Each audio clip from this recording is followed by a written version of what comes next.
Once again, welcome back to Amar's classes. ನಾನು ಅಮರೇಶ್ ಪೋತ್ನಾಳ್. ಇದು class number 937 ಮತ್ತು ಒಂದು ವಿಶೇಷ ವಿಡಿಯೋ. ಈಗ ಆಲ್ರೆಡಿ KPSC ನಡೆಸ್ತಕ್ಕಂತಹ ಗ್ರೂಪ್ ಸಿ ಪರೀಕ್ಷೆಗಳಾಗಿರ್ಬೋದು ಅಥವಾ KA ನಡೆಸ್ತಕ್ಕಂಥ ಹಲವಾರು ಪರೀಕ್ಷೆಗಳಲ್ಲಿ ಗ್ರೂಪ್ ಸಿ ಸಿಲೆಬಸ್ಸಲ್ಲಿ ನಾವು ಒಂದಷ್ಟು ಎಕ್ಸ್ಟ್ರಾ ಸಿಲೆಬಸ್ಸನ್ನು ನೋಡ್ತೀವಿ. ಆ ಎಕ್ಸ್ಟ್ರಾ ಸಿಲೆಬಸ್ಗೆ ತಕ್ಕಂತೆ ಪಾಠವನ್ನು ಮಾಡಿಕೊಡಿ ಸರ್ ಅಂತ ಹಲವಾರು ರಿಕ್ವೆಸ್ಟ್ಗಳನ್ನು ಮಾಡಿದ್ರಿ. ಅದಕ್ಕೋಸ್ಕರ ಇವತ್ತು KPSC ಮತ್ತು KEA ಪಠ್ಯಕ್ರಮಕ್ಕೆ ಅನುಗುಣವಾಗಿ ಸಹಕಾರ ಸಂಘಗಳು ಕೋಆಪರೇಟಿವ್ ಸೊಸೈಟೀಸ್ ಮೇಲೆ ಒಂದಷ್ಟು ಮಾಹಿತಿಯನ್ನು ಪಡ್ಕೊಳ್ತಾ ಹೋಗೋಣ.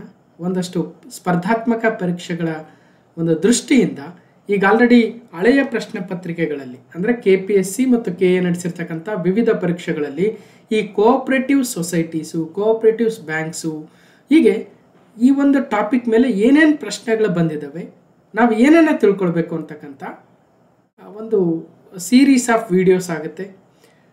ಇದು ಪಾರ್ಟ್ 1, ಸಹಕಾರ ಸಂಘಗಳ ಮೇಲೆ ಪಾರ್ಟ್ 1 ಆಗುತ್ತೆ. ಮುಂದೆ ಇನ್ನಷ್ಟು ಮಾಹಿತಿಯನ್ನು ನೋಡ್ತಾ ಹೋಗೋಣ. ಜೊತೆಗೆ ಈ ಗ್ರೂಪ್ ಸಿ ಸಿಲೆಬಸ್ಸಲ್ಲಿ ರೂರಲ್ ಡೆವಲಪ್ಮೆಂಟು, ಗ್ರಾಮೀಣಾಭಿವೃದ್ಧಿ, ಪಂಚಾಯತ್ ರಾಜ್ ಬಗ್ಗೆ ಹಾಗೂ ಕೋಆಪರೇಟಿವ್ಸ್ ಬಗ್ಗೆ ಒಂದು ಕಡೆ, ಹಾಗೆ ಸೋಷಿಯಾಲಜಿ ಮೇಲೆ ಕೂಡ ಹಲವಾರು ಪ್ರಶ್ನೆಗಳು ಬರ್ತಾ ಇದ್ದಾವೆ. ಮತ್ತು ಕರ್ನಾಟಕದ ಅಭಿವೃದ್ಧಿಗೆ ಸಂಬಂಧಿಸಿದಂತೆ ವಿಜ್ಞಾನ ಮತ್ತು ತಂತ್ರಜ್ಞಾನದ ಪಾತ್ರ ಆಗಿರ್ಬೋದು, ಇ ಗವರ್ನೆನ್ಸ್ ಆಗಿರ್ಬೋದು ಅಲ್ವಾ, ಇ ವೇಸ್ಟ್ ಮ್ಯಾನೇಜ್ಮೆಂಟ್ ಟೆಕ್ನಿಕ್ಸ್ ಆಗಿರ್ಬೋದು, ಜೊತೆಗೆ ಕರ್ನಾಟಕಕ್ಕೆ ಸಂಬಂಧಿಸಿದಂತೆ ಪರಿಸರ ಸಂಬಂಧಿ ವಿಚಾರಗಳು. ಸೊ ಈ ರೀತಿಯಾಗಿ ಹಲವಾರು ಹೊಸ ಹೊಸ ಟಾಪಿಕ್ಸ್ ಇದ್ದಾವೆ. ಇವೆಲ್ಲವನ್ನು ಕೂಡ ಕವರ್ ಮಾಡಿಕೊಡ್ತಕ್ಕಂಥ ಪ್ರಯತ್ನವನ್ನು ಆರಂಭಿಸಿದ್ದೀವಿ. ನೋಡೋಣ ಎಷ್ಟು ಸಾಧ್ಯ ಆಗುತ್ತೆ ಅಷ್ಟು ವಿಚಾರಗಳನ್ನು ತಿಳಿಸ್ತಕ್ಕಂಥ ಪ್ರಯತ್ನವನ್ನು ಮಾಡ್ತಾ ಹೋಗ್ತೀನಿ. ಇದು ಮೊದಲನೇ ಭಾಗ, KPSC KEA ಪಠ್ಯಕ್ರಮಕ್ಕೆ ಅನುಗುಣವಾಗಿ ಸಹಕಾರ ಸಂಘಗಳು cooperative societies part 1 with old question papers.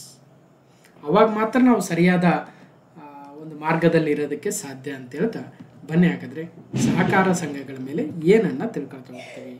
ಈಗ ಆಲ್ರೆಡಿ ಹೇಳ್ದಂಗೆ ಮೊನ್ನೆ 708 ಹುದ್ದೆಗಳ ನೋಟಿಫಿಕೇಶನ್ ಮಾಡಿದಾಗ KEA ಸಿಲೆಬಸ್ಸನ್ನು ನೋಡಿದ್ದೀವಿ ನಾವು. ಅದರಲ್ಲಿ ನೋಡ್ಬೋದು ಸಮಾಜ ವಿಜ್ಞಾನ ಅಂತ ಹೇಳ್ತಾ ಇದ್ದಾರೆ, ಜೊತೆಗೆ ವಿಜ್ಞಾನ ಮತ್ತು ತಂತ್ರಜ್ಞಾನ, ಸಾರ್ವಜನಿಕ ಆಡಳಿತ, ಗ್ರಾಮೀಣಾಭಿವೃದ್ಧಿ ಹಾಗೂ ಪರಿಸರ ವಿಜ್ಞಾನ, ಹೀಗೆ ಒಂದಷ್ಟು ಈ ಗ್ರೂಪ್ ಬಿ ಪೋಸ್ಟ್ಗಳಲ್ಲಿ ಸಿಲೆಬಸ್ ಇದೆ. ಗ್ರೂಪ್ ಸಿ ಅಂತ ಬಂದಾಗ ಅದರಲ್ಲೂ ಪ್ರಥಮ ದರ್ಜೆ ಸಹಾಯಕರು, FDA, ಈವನ್ ರೆವಿನ್ಯೂ ಇನ್ಸ್ಪೆಕ್ಟರ್, ಸಹಾಯಕ ಗ್ರಂಥಪಾಲಕ, ಸಹಾಯಕ ಲೆಕ್ಕಿಗ, ಕಿರಿಯ ಅಧಿಕಾರಿ, ಕಿರಿಯ ಅಭಿಯಂತರರು, ಹೀಗೆ ಈ ಎಲ್ಲ ಗ್ರೂಪ್ ಸಿ ಹುದ್ದೆಗಳಿಗೆ ನೀವು ಸಿಲೆಬಸ್ಸನ್ನು ನೋಡ್ತಾ ಹೋದಾಗ ಕರ್ನಾಟಕದ ಸಾಮಾಜಿಕ ಮತ್ತು ಸಾಂಸ್ಕೃತಿಕ ಇತಿಹಾಸದ ವಿಷಯಗಳು, ಇದು ಹೊಸ ಟಾಪಿಕ್ಕು. ಸ್ವಾತಂತ್ರ್ಯ ನಂತರದಲ್ಲಿ ಕರ್ನಾಟಕದ ಭೂ ಸುಧಾರಣೆಗಳು ಮತ್ತು ಸಾಮಾಜಿಕ ಬದಲಾವಣೆಯ ವಿಷಯಗಳು, JI ಮತ್ತು J. ಓಕೆ, ಅದೇ ರೀತಿಯಾಗಿ K ಟಾಪಿಕ್ ಹೋದಾಗ ಕರ್ನಾಟಕದ ಅರ್ಥವ್ಯವಸ್ಥೆ, ಅದರ ಸಾಮರ್ಥ್ಯ, ದೌರ್ಬಲ್ಯತೆ, ಪ್ರಸ್ತುತ ಸ್ಥಿತಿಗತಿಗಳ ಕುರಿತಂಥ ವಿಷಯಗಳು, ಇದು ಬಜೆಟ್ ಮತ್ತು ಎಕನಾಮಿಕ್ ಸರ್ವೆದಲ್ಲಿ ಈಗ ಆಲ್ರೆಡಿ ಕವರ್ ಮಾಡಿದ್ದೀವಿ. ಯಾವುದು K. ಇನ್ನೂ ಒಂದು ವೇಳೆ 1 ಅಥವಾ 2 ವಿಡಿಯೋದಲ್ಲಿ ಮಾಡೋಕ್ಕಾದರೆ ಅದನ್ನು ಕೂಡ ಮಾಡಿ ನೋಡೋಣ. ಇನ್ನು ಎಲ್ಲಲ್ಲಿ ಏನು ಹೇಳ್ತಾ ಇದ್ದಾರೆ, ಗ್ರಾಮೀಣಾಭಿವೃದ್ಧಿ, ಪಂಚಾಯತ್ ರಾಜ್ ಸಂಸ್ಥೆಗಳ ಮತ್ತು ಗ್ರಾಮೀಣ ಸಹಕಾರ ಸಂಸ್ಥೆಗಳ ವಿಷಯಗಳು, ಇದು ವೆರಿ ಇಂಪಾರ್ಟೆಂಟು. ಅಟ್ಲೀಸ್ಟ್ ಒಂದು 5-6 ಪ್ರಶ್ನೆಗಳು ಇದರಲ್ಲಿ ಬಂದರೆ ಭಾಳ ಜನ ಇದನ್ನು ಕವರ್ ಮಾಡೋಕ್ಕೆ ಹೋಗಲ್ಲ. ಸೊ ಅಂಥದ್ರಲ್ಲಿ ನಾವು ಹೆಚ್ಚಿನ ಸ್ಕೋರನ್ನು ಮಾಡ್ಬೋದು. ಇನ್ನು ಎಮ್ಮಲ್ಲಿ ಕರ್ನಾಟಕ ಪರಿಣಾಮಕಾರಿ ಆಡಳಿತಕ್ಕಾಗಿ ವಿಜ್ಞಾನ ಮತ್ತು ತಂತ್ರಜ್ಞಾನದ ಪಾತ್ರದ ಕುರಿತ ವಿಷಯಗಳು, ಇದನ್ನು ಕೂಡ ಡಿಸ್ಕಷನ್ ಮಾಡೋಣ. ಜೊತೆಗೆ ಎನ್ನಲ್ಲಿ ಏನು ಹೇಳ್ತಾ ಇದ್ದಾರೆ, ಕರ್ನಾಟಕ ಪರಿಸರ ಸಂಬಂಧಿ ಸಮಸ್ಯೆಗಳು ಮತ್ತು ಅಭಿವೃದ್ಧಿ ಕುರಿತ ವಿಷಯಗಳು, ಇದ್ರ ಮೇಲೆ ಕೂಡ ಡಿಸ್ಕಷನ್ ಮಾಡೋಣ. ಹೀಗೆ ಈ I ಇಂದ N ವರೆಗೂ ನಿಮ್ಮನ್ನು ಪ್ರಿಪೇರ್ ಮಾಡ್ತಕ್ಕಂಥ ಪ್ರಯತ್ನ, ಅದರ ಒಂದು ಭಾಗವಾಗಿ ಇವತ್ತು ಸಹಕಾರ ಸಂಸ್ಥೆಗಳ ಅಥವಾ ಸಹಕಾರ ಸಂಘಗಳ ಮೇಲೆ ಮಾಹಿತಿಯನ್ನು ಪಡ್ಕೊಳ್ತಾ ಹೋಗೋಣ. ಗ್ರಾಮೀಣ ಮತ್ತು ನಗರ ಸಹಕಾರಿ ಸಂಸ್ಥೆಗಳ ಬಗ್ಗೆ ಕೂಡ ಒಂದಷ್ಟು ಮಾಹಿತಿಯನ್ನು ಪಡ್ಕೊಳ್ಳೋಣ. ಅಂದರೆ ಯಾವ ಯಾವ ಎಕ್ಸಾಮಲ್ಲಿ ಏನೇನು ಪ್ರಶ್ನೆಗಳು ಬಂದಿತ್ತು, ಜೊತೆಗೆ ಸ್ವತಂತ್ರೋತ್ತರ ಮತ್ತು ಸ್ವತಂತ್ರ ಪೂರ್ವ ಕಾಯಿದೆಗಳು ಯಾವ್ಯಾವು, ಅಂದರೆ ಬ್ರಿಟಿಷರ ಕಾಲದಲ್ಲಿ ಸಹಕಾರಕ್ಕಾಗಿ ತಂದಿರತಕ್ಕಂಥ ವಿವಿಧ ಕಾನೂನುಗಳು ಕಾಯ್ದೆಗಳು ಯಾವ್ಯಾವಾಗಿತ್ತು. ಸ್ವತಂತ್ರ ನಂತರದಲ್ಲಿ ಭಾರತದಲ್ಲಿ ಯಾವ ಯಾವ ಸಂವಿಧಾನದ ತಿದ್ದುಪಡಿಗಳನ್ನು ತಂದರು, ಜೊತೆಗೆ ಯಾವ್ಯಾವ ಕಾನೂನುಗಳನ್ನು ಕಾಯ್ದೆಗಳನ್ನು ತಂದರು, ಜೊತೆಗೆ ನಮ್ಮ ಕರ್ನಾಟಕ ಸರ್ಕಾರದ ವಿವಿಧ ಕಾಯ್ದೆಗಳು ಯಾವ್ಯಾವಿದ್ದಾವೆ ಸಹಕಾರಕ್ಕೆ ಸಂಬಂಧಿಸಿದಂತೆ. ಮತ್ತು ಪ್ರಪಂಚದಲ್ಲಿ ಸಹಕಾರ ವಿಷಯಕ್ಕೆ ಯಾರನ್ನು ನಾವು ಪಿತಾಮಹ ಅಂತ ಕರಿತೀವಿ, ಯಾವ ಒಂದು ಸಂಸ್ಥೆ ಮೊದಲು ಇಟ್ಕೊಂಡಿತು, ಇಡೀ ಏಷ್ಯಾದಲ್ಲೇ ಮೊದಲ ಸಹಕಾರಿ ಸಂಸ್ಥೆ ಯಾವುದು, ಅದರ ಪಿತಾಮಹ ಯಾರು ಅಥವಾ ಅದರ ಸಂಸ್ಥಾಪಕರು ಯಾರಾಗ್ತಾರೆ, ಇವತ್ತು ಪ್ರಸ್ತುತ ಇರತಕ್ಕಂತಹ ಸಹಕಾರಿ ಬ್ಯಾಂಕ್ಗಳಲ್ಲಿ ಎಷ್ಟು ಹಂತದ ಬ್ಯಾಂಕ್ಗಳಿದ್ದಾವೆ, ಸೊ ಅದರಲ್ಲಿ ಕ್ರೆಡಿಟ್ ಸೊಸೈಟಿ ಅಂತ ಕರಿತೀವಿ, ಕ್ರೆಡಿಟ್ ಬ್ಯಾಂಕ್ಸ್ ಅಂತ ಕರಿತೀವಿ, ನಾನ್ ಕ್ರೆಡಿಟ್ ಬ್ಯಾಂಕ್ಸ್ ಇರ್ತವೆ ಅಥವಾ ನಾನ್ ಕ್ರೆಡಿಟ್ ಸೊಸೈಟೀಸ್ ಇರ್ತವೆ. ಹೀಗೆ ಸಾಕಷ್ಟು ವಿಚಾರಗಳಿದ್ದಾವೆ ಮಾತಾಡ್ತಕ್ಕಂಥದ್ದು. ಒಂದೊಂದಾಗಿ ಅರ್ಥ ಮಾಡ್ಕೊಳ್ತಾ ಹೋಗೋಣ.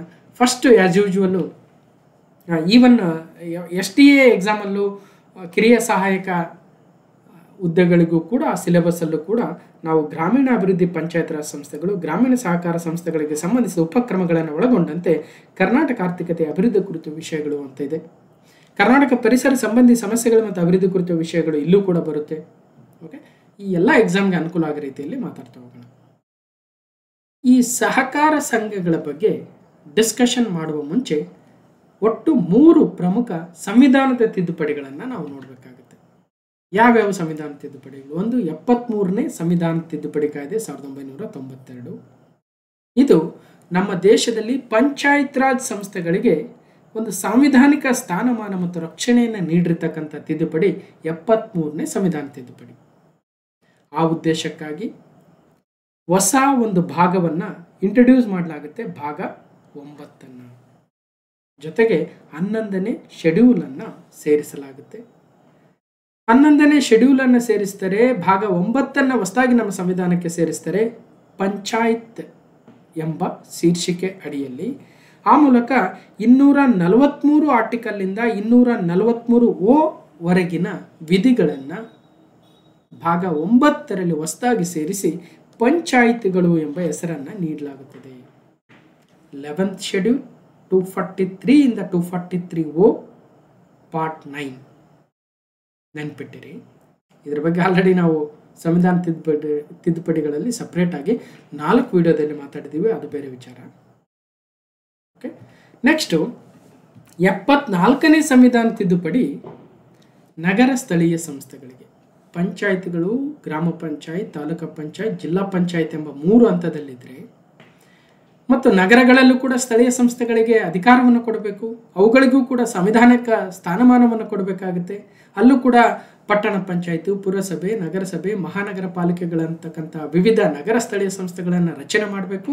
ಆ ಮೂಲಕ ಸ್ಥಳೀಯ ಆಡಳಿತಕ್ಕೆ ಅವಕಾಶವನ್ನು ಮಾಡಿಕೊಡಬೇಕು ಅನ್ನೋದೇನು ಉದ್ದೇಶ ಇತ್ತು, ಆ ಉದ್ದೇಶಕ್ಕೋಸ್ಕರ ಭಾಗ 9A ನೋಡಿ, ಭಾಗ 9 ಪಂಚಾಯತಿಗಳು, ಭಾಗ 9A ಮುನ್ಸಿಪಾಲಿಟಿಗಳು ಎನ್ನುವ ಮತ್ತೊಂದು ಹೊಸ ಭಾಗವನ್ನು ನಮ್ಮ ಸಂವಿಧಾನಕ್ಕೆ ಸೇರಿಸ್ತಾರೆ. ಎಲ್ಲಿ ಪಂಚಾಯತ್ಗಳು ವಿಧಿಗಳು ಮುಕ್ತಾಯವಾಗಿತ್ತು 243 ಇಂದ 243O, 243O ಇಂದ ಅಲ್ಲಿ ಎಂಡ್ ಆಗಿತ್ತಲ್ವ, ಅದರ ನಂತರ 243P ಇಂದ 243ZG ವರೆಗಿನ ವಿಧಿಗಳನ್ನು ಭಾಗ 9Aಯಲ್ಲಿ ಸೇರಿಸುವ ಮೂಲಕ ಮುನ್ಸಿಪಾಲಿಟಿಗಳು ಎಂಬ ಹೊಸ ಭಾಗವನ್ನು ಸೇರಿಸಿದ್ರು. ಜೊತೆಗೆ 12ನೇ ಶೆಡ್ಯೂಲನ್ನು ಕೂಡ ಆ್ಯಡ್ ಮಾಡ್ತಾರೆ, 12th ಶೆಡ್ಯೂಲ್. ಸೊ ನೋಡಿ, 11ನೇ ಶೆಡ್ಯೂಲು ಪಂಚಾಯತ್ಗಳಾದರೆ 12ನೇ ಶೆಡ್ಯೂಲು ಮುನ್ಸಿಪಾಲಿಟೀಸ್ ಆಗುತ್ತೆ. ಅರ್ಥ ಮಾಡ್ಕೊಂಡ್ರೆ ಇದನ್ನು ಕೂಡ ಈಗ ಆಲ್ರೆಡಿ ನಾವು ಅಮೆಂಡ್ಮೆಂಟ್ಸಲ್ಲಿ ಮಾತಾಡಿದ್ದೀವಿ. ಇವತ್ತು ಇದ್ರ ಬಗ್ಗೆ ಎಲ್ಲ ನಮಗೆ ಹೆಚ್ಚಿನ ಫೋಕಸ್ ಇರ್ತಕ್ಕಂಥದ್ದು ಮತ್ತೊಂದು ಪ್ರಮುಖ ಸಂವಿಧಾನದ ತಿದ್ದುಪಡಿ ಅಂದರೆ 97ನೇ ಸಂವಿಧಾನದ ತಿದ್ದುಪಡಿ.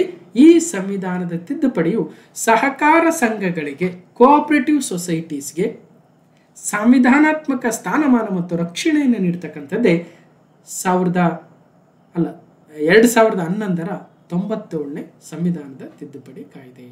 ಈ ಕಾಯ್ದೆಯ ಮೂಲಕ 3 ಬದಲಾವಣೆಗಳನ್ನು ತರ್ತಾರೆ. ಒಂದು, ಆರ್ಟಿಕಲ್ 19(1) ಕ್ಲಾಸ್ C ಅನ್ನು ಸೇರಿಸುವ ಮೂಲಕ ಸಹಕಾರ ಸಂಘಗಳನ್ನು ರಚಿಸುವ ಹಕ್ಕನ್ನು ಒಂದು ಮೂಲಭೂತ ಹಕ್ಕನ್ನಾಗಿ ಸೇರಿಸಲಾಗುತ್ತೆ.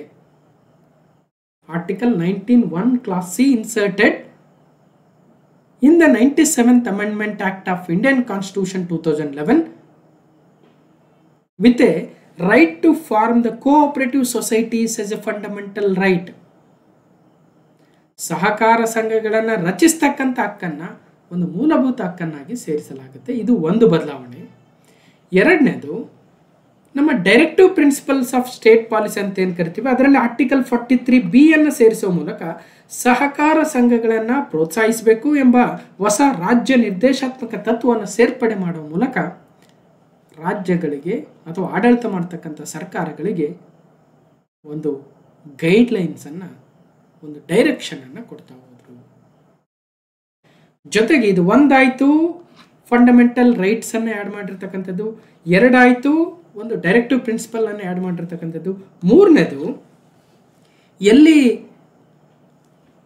ಭಾಗ 9 ಆ್ಯಡ್ ಮಾಡಿ 243 243 ಪಂಚಾಯಿತಿಗಳು ಆ್ಯಡ್ ಮಾಡಿದ್ರು. ನಂತರ ಮುನ್ಸಿಪಾಲಿಟೀಸ್ ಅಂದ್ಬಿಟ್ಟು ಭಾಗ 9A ಸೇರಿಸಿದ್ರು ಮತ್ತು ಪಂಚಾಯತಿಗಳು ಎಲ್ಲಿ ಮುಗಿದಿತ್ತು ಅಲ್ಲಿಂದ next 243P 243ZG part 9A ಸೇರಿಸಿ ಮುನ್ಸಿಪಾಲಿಟೀಸ್ಗಳಂತ 74ನೇ ಸಂವಿಧಾನ ತಿದ್ದುಪಡಿಯಲ್ಲಿ ಏನು ಮಾಡಿದ್ರು, ಅಲ್ಲಿಗೇನು 243ZG ಎಂಡ್ ಆಗಿತ್ತು, ಅಲ್ಲಿಂದ ತೆಗೆದುಕೊಂಡು ಅಗೇನ್ ಸಹಕಾರ ಸಂಘಗಳು ಅಂತಕ್ಕಂಥದ್ದನ್ನು ಭಾಗ 9B ಸೇರಿಸಿ 243ZG ಇತ್ತಲ್ವ, ZH ಆರಂಭಿಸಿ 243ZT HIJKLMNOPQRST ಒಟ್ಟು 13 ವಿಧಿಗಳನ್ನು ಸೇರಿಸಿದರೆ ಸಂವಿಧಾನಿಕ ಸ್ಥಾನಮಾನವನ್ನು ನಮ್ಮ ಸಹಕಾರ ಸಂಘಗಳಿಗೆ ಕೊಡ್ತಾರೆ 2011ರ 97ನೇ ಸಂವಿಧಾನದ ತಿದ್ದುಪಡಿ ಕಾಯ್ದೆ ಮೂಲಕ. ಈ 3 ಬದಲಾವಣೆಗಳಾಗ್ತವೆ. ಈ 3 ಕೂಡ ಎಕ್ಸಾಮ್ ಪಾಯಿಂಟ್ ಆಫ್ ವ್ಯೂ ಅಲ್ಲಿ ಬಹಳ important. Introduced a new article 243ZH to 243ZT to provide a legal framework for incorporating, regulating and winding up the cooperative societies.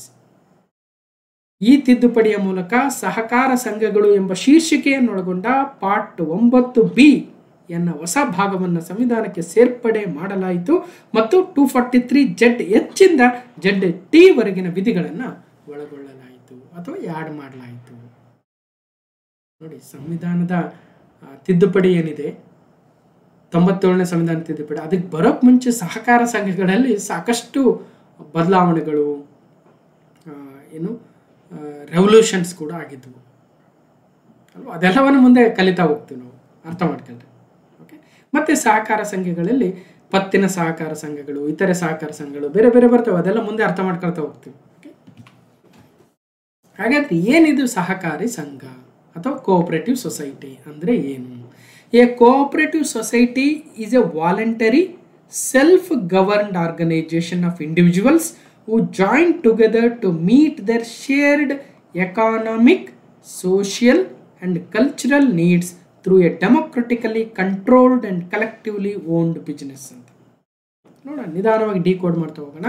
ಸಹಕಾರಿ ಸಂಘ ಅಂತಕ್ಕಂಥದ್ದು ಒಂದು ಪ್ರಜಾಪ್ರಭುತ್ವದ ರೀತಿಯಲ್ಲಿ ಪ್ರಜಾಸತ್ತಾತ್ಮಕವಾಗಿ ನಿಯಂತ್ರಿಸಲ್ಪಡುವ, ಅಂದರೆ ಪ್ರತಿಯೊಬ್ಬ ಸದಸ್ಯರಿಗೂ ಕೂಡ ಆತನದೇ ಆಗಿರತಕ್ಕಂತಹ ಅಧಿಕಾರ ಇರುತ್ತೆ. ಇಲ್ಲಿ ನಮ್ಮ ಪ್ರಜಾಪ್ರಭುತ್ವದಲ್ಲಿ ಜನಗಳಿಗೆ ಯಾವ ರೀತಿಯಾಗಿ ವೋಟ್ ಮಾಡಲಿಕ್ಕೆ ಅಧಿಕಾರ ಇದೆಯೋ ಅದೇ ರೀತಿಯಾಗಿ ಸಹಕಾರಿ ಸಂಘದಲ್ಲಿ ಪ್ರಜಾಸತ್ತಾತ್ಮಕವಾಗಿ ನಿಯಂತ್ರಿಸಲ್ಪಡುವ ಮತ್ತು ಸಾಮೂಹಿಕವಾಗಿ ಸೌಮ್ಯದ ವ್ಯವಹಾರದ ಮೂಲಕ, ಸಾಮೂಹಿಕ ಸೌಮ್ಯ ಅಂದರೆ ಎಲ್ಲರೂ ವ್ಯವಹಾರವನ್ನು ಮಾಡುವ ಅಧಿಕಾರವನ್ನು ಹೊಂದಿರ್ತಾರೆ ಮತ್ತು ತಮ್ಮ ಹಂಚಿಕೆಯ ಆರ್ಥಿಕ, ಸಾಮಾಜಿಕ ಮತ್ತು ಸಾಂಸ್ಕೃತಿಕ ಅಗತ್ಯಗಳನ್ನು ಪೂರೈಸಲು ಒಟ್ಟಾಗಿ ಸೇರುವ ವ್ಯಕ್ತಿಗಳ ಸ್ವಯಂ ಪ್ರೇರಿತ ಸ್ವ ಆಡಳಿತದ ಸಂಸ್ಥೆಯಾಗಿದೆ. ತಮ್ಮ ಮೂಲ ಅಗತ್ಯಗಳನ್ನು ಪೂರೈಸಿಕೊಳ್ಳಲು ಒಂದಷ್ಟು ಜನ ಸೇರಿ ಒಂದು ಸಂಘವನ್ನು ಕಟ್ಟಿಕೊಳ್ತಾರೆ. ಇಲ್ಲಿ ನೋಡಿ, ಈ ಸಂಘದಲ್ಲಿ 3 ಮಹಿಳೆಯರಿದ್ದಾರೆ, 4 ಪುರುಷರಿದ್ದಾರೆ. ಇವರೆಲ್ಲ ತಮ್ಮ ಮೂಲಭೂತ ಅಗತ್ಯಗಳನ್ನು ಪೂರೈಸಿಕೊಳ್ಳಲು ಒಂದು ಸಂಘವನ್ನು ಕಟ್ಟಿಕೊಳ್ತಾರೆ. ಅದು ಸ್ವ ಆಡಳಿತದ ಸಂಸ್ಥೆ ಆಗಿರುತ್ತೆ ಮತ್ತು ಸ್ವಯಂ ಪ್ರೇರಿತ ಸಂಸ್ಥೆ ಆಗಿರುತ್ತೆ ಮತ್ತು ಪ್ರಜಾಸತ್ತಾತ್ಮಕ ಎಲ್ಲ ಅಂಶಗಳು ಆ ಸಂಘದಲ್ಲಿ ಇರ್ತವೆ. ಅವರ ಮುಖ್ಯ ಉದ್ದೇಶ ಏನಾಗಿರುತ್ತೆ ಅಂದರೆ ಲಾಭ ಗಳಿಸುವ ಉದ್ದೇಶ ಆಗಿರುವುದಿಲ್ಲ. ಗಮನಿಸಿ, the main goal is to provide a mutual help and benefit to the members rather than to generate the profit. ಇಲ್ಲಿ ಕೇವಲ ಹಣ ಗಳಿಸುವ, ಲಾಭ ಗಳಿಸುವ ಉದ್ದೇಶ ಒಂದೇ ಮುಖ್ಯ ಉದ್ದೇಶವಾಗಿರುವುದಿಲ್ಲ. ಅದರ ಬದಲು ಒಬ್ರಿಗೊಬ್ರು ಸಹಾಯವನ್ನು ಮಾಡ್ತಕ್ಕಂಥದ್ದು, ಒಬ್ರಿಗೊಬ್ರು ಪ್ರಯೋಜನವನ್ನು ಪಡ್ಕೊಳ್ತಕ್ಕಂಥ ಪ್ರಮುಖ ಉದ್ದೇಶವನ್ನು ಇಟ್ಕೊಂಡು ಸಹಕಾರ ಸಂಘಗಳು ಸ್ಥಾಪನೆ ಆಗ್ತವೆ. Okay, 1 member 1 vote, democratic control ಇರುತ್ತೆ. Okay, a focus on welfare over a profit maximisation ಅಂತ ಕರಿತೀವಿ. ಅಂದರೆ ಇಲ್ಲಿ ತಮ್ಮೆಲ್ಲರ ಒಟ್ಟಾರೆ ಉನ್ನತಿಗೋಸ್ಕರ ಅವರು ಕೆಲಸ ಮಾಡ್ತಾರೆ ಹೊರತು ಯಾವುದೇ ಪ್ರಾಫಿಟ್ ಮ್ಯಾಕ್ಸಿಮೈಸೇಷನ್ಗಲ್ಲ ಅಂತ ಹೇಳ್ತಾರೆ. ಅದಕ್ಕೋಸ್ಕರ A cooperative society can be formed as per the provisions of the cooperative societies act 1912. 1912 ಸಹಕಾರ ಸಂಘ ಕಾಯ್ದೆಯ ನಿಬಂಧನೆಗಳ ಪ್ರಕಾರ ನಮ್ಮ ದೇಶದಲ್ಲಿ ಒಂದು ಸಹಕಾರ ಸಂಘವನ್ನು ರಚಿಸಬಹುದಾಗಿದೆ. ಹಾಗಾದರೆ ಎಷ್ಟು ಜನ ಇರಬೇಕು ಒಂದು ಸಹಕಾರ ಸಂಘವನ್ನು ರಚಿಸಬೇಕಾದ್ರೆ? ನಾವಿಬ್ಬರು ಫ್ರೆಂಡ್ಸ್ ಇದ್ದೀವಿ, ನಾವು ನಮ್ಮ ಉನ್ನತಿಗೋಸ್ಕರ ಸಹಕಾರ ಸಂಘವನ್ನು ರಚಿಸ್ಬೋದಾ? ಯಾವ ವಿಷಯಗಳ ಮೇಲೆ ರಚಿಸಬೇಕಾಗತ್ತೆ ಅಲ್ವಾ? ಯಾವುದೋ ಒಂದು ಡೈರಿ ಫಾರ್ಮಿಂಗ್ಗೋಸ್ಕರನ ಅಥವಾ ನೇಯ್ಗೆ ಮಾಡ್ತಕ್ಕಂಥವ್ರು ಸೇರಿ ಸಹಕಾರ ಸಂಘವನ್ನು ರಚಿಸ್ಕೋಬೋದಾ? ಅಥವಾ ಒಂದು ಕಂಪನಿಯಲ್ಲಿ ಎಂಪ್ಲಾಯ್ಸ್ ಆಗಿರ್ತಕ್ಕಂಥವ್ರು ತಮ್ಮದೇ ಆಗಿರ್ತಕ್ಕಂತಹ ಮನೆಗಳನ್ನು ಕಟ್ಟಿಸ್ಕೊಳ್ಳೋದಕ್ಕೆ ಯಾವುದೋ ಒಂದು ಹೊಲವನ್ನು, ಒಂದು ಜಾಗವನ್ನು ತೆಗೆದುಕೊಂಡು ಅಲ್ಲಿ ಒಂದು ಸೊಸೈಟಿಯನ್ನು ರಚನೆ ಮಾಡಿಕೊಂಡು ಆ ಜಾಗವನ್ನು ಎಲ್ಲರೂ ತಾವು ಹಂಚ್ಕೋಬೋದಾ? ಹೀಗೆ ಹಲವಾರು ವಿಷಯಗಳ ಮೇಲೆ ಸಹಕಾರ ಸಂಘವನ್ನು ರಚಿಸ್ತಾ ಹೋಗ್ಬೋದು. ಆದರೆ ಕಂಡೀಷನ್ ಏನಂದರೆ ಎಟ್ಲೀಸ್ಟ್ 10 ಪರ್ಸನ್ಸ್, ಅಂದರೆ 18 ವರ್ಷ ತುಂಬಿರ್ತಕ್ಕಂತಹ ಕನಿಷ್ಠ 10 ವ್ಯಕ್ತಿಗಳು ಸೇರಿ ಸಹಕಾರ ಸಂಘವನ್ನು ರಚಿಸಬಹುದು. ಇದು ಫಸ್ಟ್ ಕಂಡೀಷನ್. ಮತ್ತು ಯಾವ ವಿಚಾರದ ಮೇಲೆ ಅಂದರೆ ಕೃಷಿ, ನೇಯ್ಗೆ, ಇನ್ನಿತರ ಸಾಮಾನ್ಯ ಆರ್ಥಿಕ ಉದ್ದೇಶಗಳೊಂದಿಗೆ ಒಪ್ಪಂದ ಮಾಡಿಕೊಳ್ಳುವ ಉದ್ದೇಶದಿಂದ ಈ 18 ವರ್ಷ ಮೇಲ್ಪಟ್ಟ ಕನಿಷ್ಠ 10 ವ್ಯಕ್ತಿಗಳು ಸಹಕಾರ ಸಂಘವನ್ನು ರಚಿಸಬಹುದು. ಮತ್ತಿಲ್ಲಿ ಒಂದು ಡೌಟ್ ಬರ್ಬೋದು, ಈ ಸಹಕಾರ ಅಂತಕ್ಕಂಥ ವಿಷಯ ಯಾವ ಪಟ್ಟಿಯಲ್ಲಿ ಬರುತ್ತೆ? ರಾಜ್ಯ ಪಟ್ಟಿನ, ಕೇಂದ್ರ ಪಟ್ಟಿನ, ಸಮವರ್ತಿ ಪಟ್ಟಿನ? ಅಂದರೆ ಇದು ಕೂಡ ಎಕ್ಸಾಮಲ್ಲಿ ಬಹಳಷ್ಟು ಸಲ ಕೇಳ್ತಾರೆ. ನಮ್ಮ ರಾಜ್ಯ ಪಟ್ಟಿಯ 32ನೇ ಎಂಟ್ರಿಯಲ್ಲಿ ಕೋಆಪರೇಟಿವ್ಸ್ ಅಂತಕ್ಕಂಥ ವಿಷಯ ಬರುತ್ತೆ. ಸಹಕಾರಿ ಸಂಘಗಳ ಕಾಯ್ದೆ ಕೇಂದ್ರ ಕಾಯ್ದೆ ಆಗಿದೆ, ಹೌದು. ಈ ಏನು ಕೋಆಪರೇಟಿವ್ ಸೊಸೈಟಿ ಆ್ಯಕ್ಟ್ 1912 ಅಂತ ಏನು ಹೇಳಿದ್ವಿ, ಅದು ಕೇಂದ್ರದ ಕಾಯ್ದೆ. ಆದರೆ ರಾಜ್ಯಗಳು ತಮ್ಮದೇ ಆಗಿರ್ತಕ್ಕಂಥ ಕಾಯ್ದೆಗಳನ್ನು ಮಾಡಲು ನಮ್ಮ ಸಂವಿಧಾನದಲ್ಲಿ ಅವಕಾಶ ಇದೆ. ಜೊತೆಗೆ ಸಹಕಾರಿ ಸಂಘಗಳು ಅಂತಕ್ಕಂಥ ವಿಷಯ ರಾಜ್ಯ ಪಟ್ಟಿಯಲ್ಲಿರ್ತಕ್ಕಂಥ ವಿಷಯವೇ ಆಗಿದೆ. ಹಾಗಾಗಿ ನಮ್ಮ ಸಂವಿಧಾನದ 7ನೇ ಶೆಡ್ಯೂಲ್ನ ಪಟ್ಟಿ 2 ಏನಿದೆ ರಾಜ್ಯ ಪಟ್ಟಿಯಲ್ಲಿ 32ನೇ ನಂಬರಲ್ಲಿ ಸಹಕಾರಿ ಸಂಘಗಳು ಅಂತ ಬರುತ್ತೆ. ನಾಳೆ ಎಕ್ಸಾಮಲ್ಲಿ ಸಹಕಾರಿ ಅನ್ನುವ ವಿಷಯ ಕೇಂದ್ರ ಪಟ್ಟಿಯಲ್ಲಿದೆಯಾ, ಸಮವರ್ತಿ ಪಟ್ಟಿಯಲ್ಲಿದೆಯಾ, ರಾಜ್ಯ ಪಟ್ಟಿಯಲ್ಲಿದೆಯಾ ಅಂದರೆ ಸಮವರ್ತಿ ಪಟ್ಟಿ ಅಲ್ಲ, ರಾಜ್ಯ ಪಟ್ಟಿಯಲ್ಲಿದೆ. ಸಮವರ್ತಿ ಪಟ್ಟಿಯಲ್ಲಿ ಬರುತ್ತೆ, ಅದು ಯಾವ ಪರ್ಟಿಕ್ಯುಲರ್ ಮ್ಯಾಟರ್ ಅಂತ ಮುಂದೆ ನೋಡೋಣ. ಓಕೆ, ಆದರೂ ನೋಡಿ, ಈ ಕಾಯ್ದೆ ಇನ್ನೂ ಜಾರಿಯಲ್ಲಿದ್ದರೂ ಕೂಡ, ಯಾವುದು 1912 ಕೋಆಪರೇಟಿವ್ ಸೊಸೈಟೀಸ್ ಆ್ಯಕ್ಟು ಇನ್ನೂ ಜಾರಿಯಲ್ಲಿದ್ದರೂ ಕೂಡ ಬಹುತೇಕ ಎಲ್ಲ ರಾಜ್ಯಗಳಲ್ಲಿ ಇದನ್ನು ನಿರ್ದಿಷ್ಟವಾಗಿ ರದ್ದುಗೊಳಿಸಲಾಗಿದ್ದು ಮತ್ತು ಆ ರಾಜ್ಯಗಳು ತಮ್ಮದೇ ಆಗಿರ್ತಕ್ಕಂಥ ಸಹಕಾರ ಸಂಘಗಳ ಕಾಯ್ದೆಯನ್ನು ಹೊಂದಿದ್ದಾವೆ. ನಾವು ಆಲ್ರೆಡಿ ಹೇಳಿದ್ವಿ, ರಾಜ್ಯ ವಿಷಯ ಆಗಿರೋದ್ರಿಂದ ಕೇಂದ್ರ ಈ ವಿಚಾರದ ಮೇಲೆ ಕಾನೂನುಗಳನ್ನು ರಚಿಸಲು ಬರೋದಿಲ್ಲ. ಹಾಗಾಗಿ ಅವರು ರಚಿಸಿದ್ರೂ ಕೂಡ ರಾಜ್ಯಗಳು ತಮ್ಮದೇ ಆಗಿರ್ತಕ್ಕಂಥ, ತಮ್ಮ ಅನುಕೂಲಕ್ಕೆ ಬೇಕಾಗಿರ್ತಕ್ಕಂತಹ ರಾಜ್ಯಗಳ ಕಾಯ್ದೆಗಳನ್ನು ರಚಿಸಿದವೆ. ನಮ್ಮ ರಾಜ್ಯವು ಅದರಿಂದ ಏನು ಹೊರತಾಗಿಲ್ಲ. ನಮ್ಮ ರಾಜ್ಯದಲ್ಲಿ ನಮ್ಮದೇ ಆಗಿರ್ತಕ್ಕಂತಹ ಸಹಕಾರಿ ಕಾನೂನಿದೆ, ಕಾಯ್ದೆ ಇದೆ. ಅದು ಯಾವ ಕಾಯ್ದೆ, ಯಾವಾಗ ತಂದರು, ಅದರಲ್ಲಿರ್ತಕ್ಕಂಥ ವಿಚಾರಗಳೇನು ಅಂತ ಮುಂದೆ ನೋಡ್ತಾ ಹೋಗ್ತೀವಿ. ಹೀಗಾಗಿ ಪ್ರಾಯೋಗಿಕವಾಗಿ ಕೇಂದ್ರ ಕಾಯ್ದೆಗೂ ಮುಖ್ಯವಾಗಿ ಒಂದು ಎಜುಕೇಷನಲ್ ಪರ್ಪಸ್ ಅನ್ಕೊಂಡ್ರೆ ಆಯಾ ರಾಜ್ಯಗಳು ತಮಗೆ ಅನುಕೂಲವಾಗಿರ್ತಕ್ಕಂತಹ ಸಹಕಾರಿ ಸಂಘಗಳ ಕಾಯ್ದೆಗಳನ್ನು ತಂದಿದ್ದಾವೆ ಅನ್ನೋದನ್ನು ನಾವು ತಿಳ್ಕೊಬೇಕಾಗುತ್ತೆ. ಓಕೆ, ಹಾಗಾದರೆ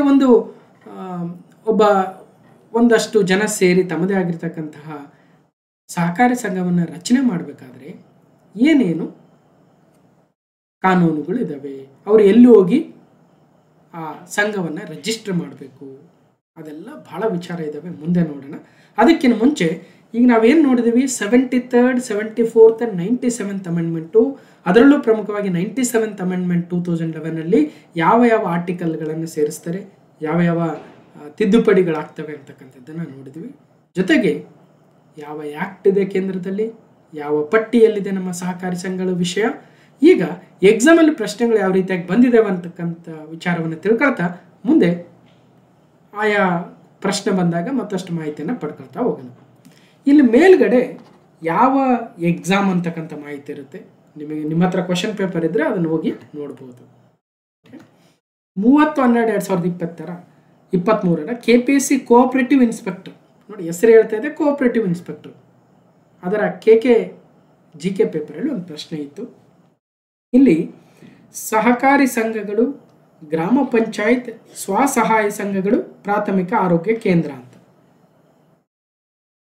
ನೋಡಿ. ಕೋಆಪರೇಟಿವ್ ಸೊಸೈಟಿ, ಗ್ರಾಮ panchayat, self help groups, primary health centre. Loan to purchase cattle, credit to farmers, public polio programme, supply of drinking water. ಇಲ್ಲಿ ನಿಮಗೆ ಯಾವ್ದು ಅನುಕೂಲ ಇದೆ, ನಿಮಗೆ ಯಾವುದು ನಾಲೆಜ್ ಇದೆ ಅದನ್ನು ಮ್ಯಾಚ್ ಮಾಡ್ತಾ ಹೋಗಿ.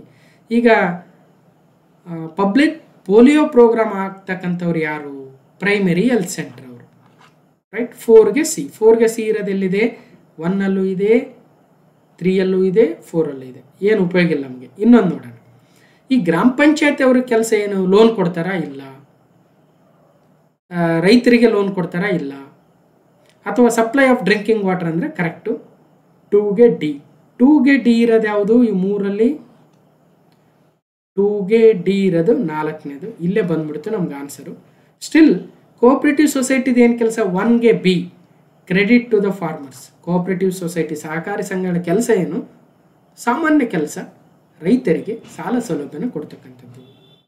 ಇನ್ನೊಂದು ಯಾವುದು ಉಳಿತು, ಸೆಲ್ಫ್ ಹೆಲ್ಪ್ ಗ್ರೂಪ್ಸ್. 3ಗೆ A, loan to the purchase cattle, ಪಶು ಖರೀದಿಗೆ ಸಾಲ. ಹೀಗೆ ಪ್ರಶ್ನೆ ಹಿಂಗೆ ಬರುತ್ತೆ ನೋಡಿ, ರೈಟ್. ಕೋಆಪರೇಟಿವ್ ಇನ್ಸ್ಪೆಕ್ಟರ್ ಎಕ್ಸಾಮಲ್ಲಿ ಕೇಳಿದ್ರು.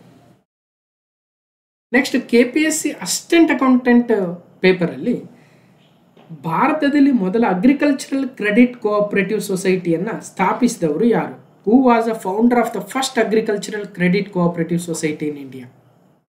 ಈ ಪ್ರಶ್ನೆಗೆ ಹೋಗೋಕ್ಕೆ ಮುಂಚೆ ಇಲ್ಲಿ ನಾವು ಕೋಆಪರೇಟಿವ್ ಸೊಸೈಟಿಗಳ ಎವಲ್ಯೂಷನನ್ನು ಭಾರತದಲ್ಲಿ ನೋಡಬೇಕಾದ್ರೆ, ಮುಂದೆ ನೋಡ್ತೀವಿ, ಜಸ್ಟ್ ಫಾರ್ ಈ ಕ್ವಶನ್ಗೆ ಅರ್ಥ ಆಗಲಿ ಅನ್ನೋ ಉದ್ದೇಶಕ್ಕೆ.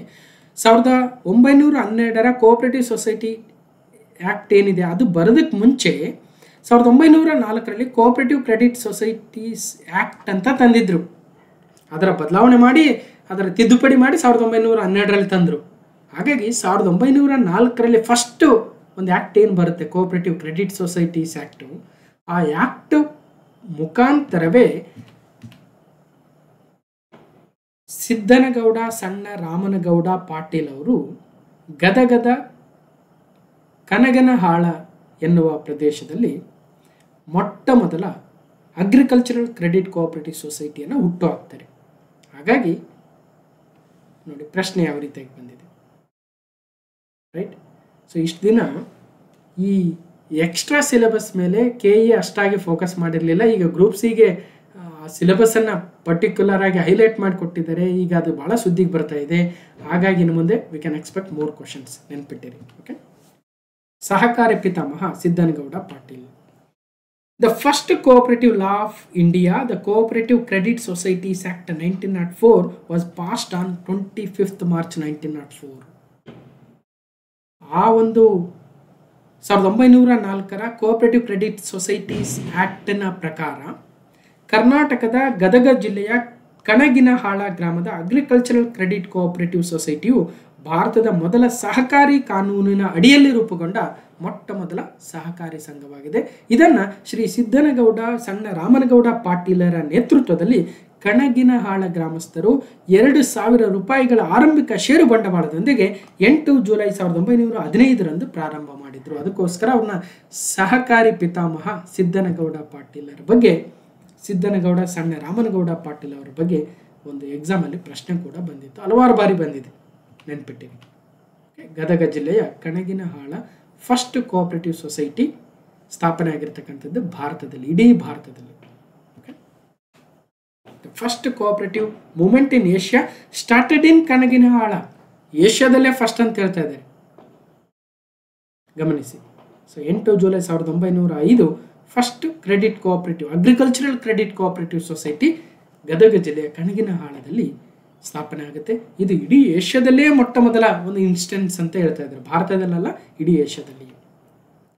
ನಂತರ KPSRTO motor vehicle inspector HK ಪೇಪರಲ್ಲಿ ಕೂಡ 2025 ಮೊನ್ನೆ ಜೂನಲ್ಲಿ ನಡೆದಿರ್ತಕ್ಕಂಥದ್ದು. ಕರ್ನಾಟಕ ಸರ್ಕಾರವು ಸಹಕಾರಿ ಚುನಾವಣಾ ಪ್ರಾಧಿಕಾರಕ್ಕೆ ಸಬ್ಸಿಡಿಯನ್ನು ನೀಡುತ್ತದೆ. The Karnataka government provides a subsidy to the cooperative election authority.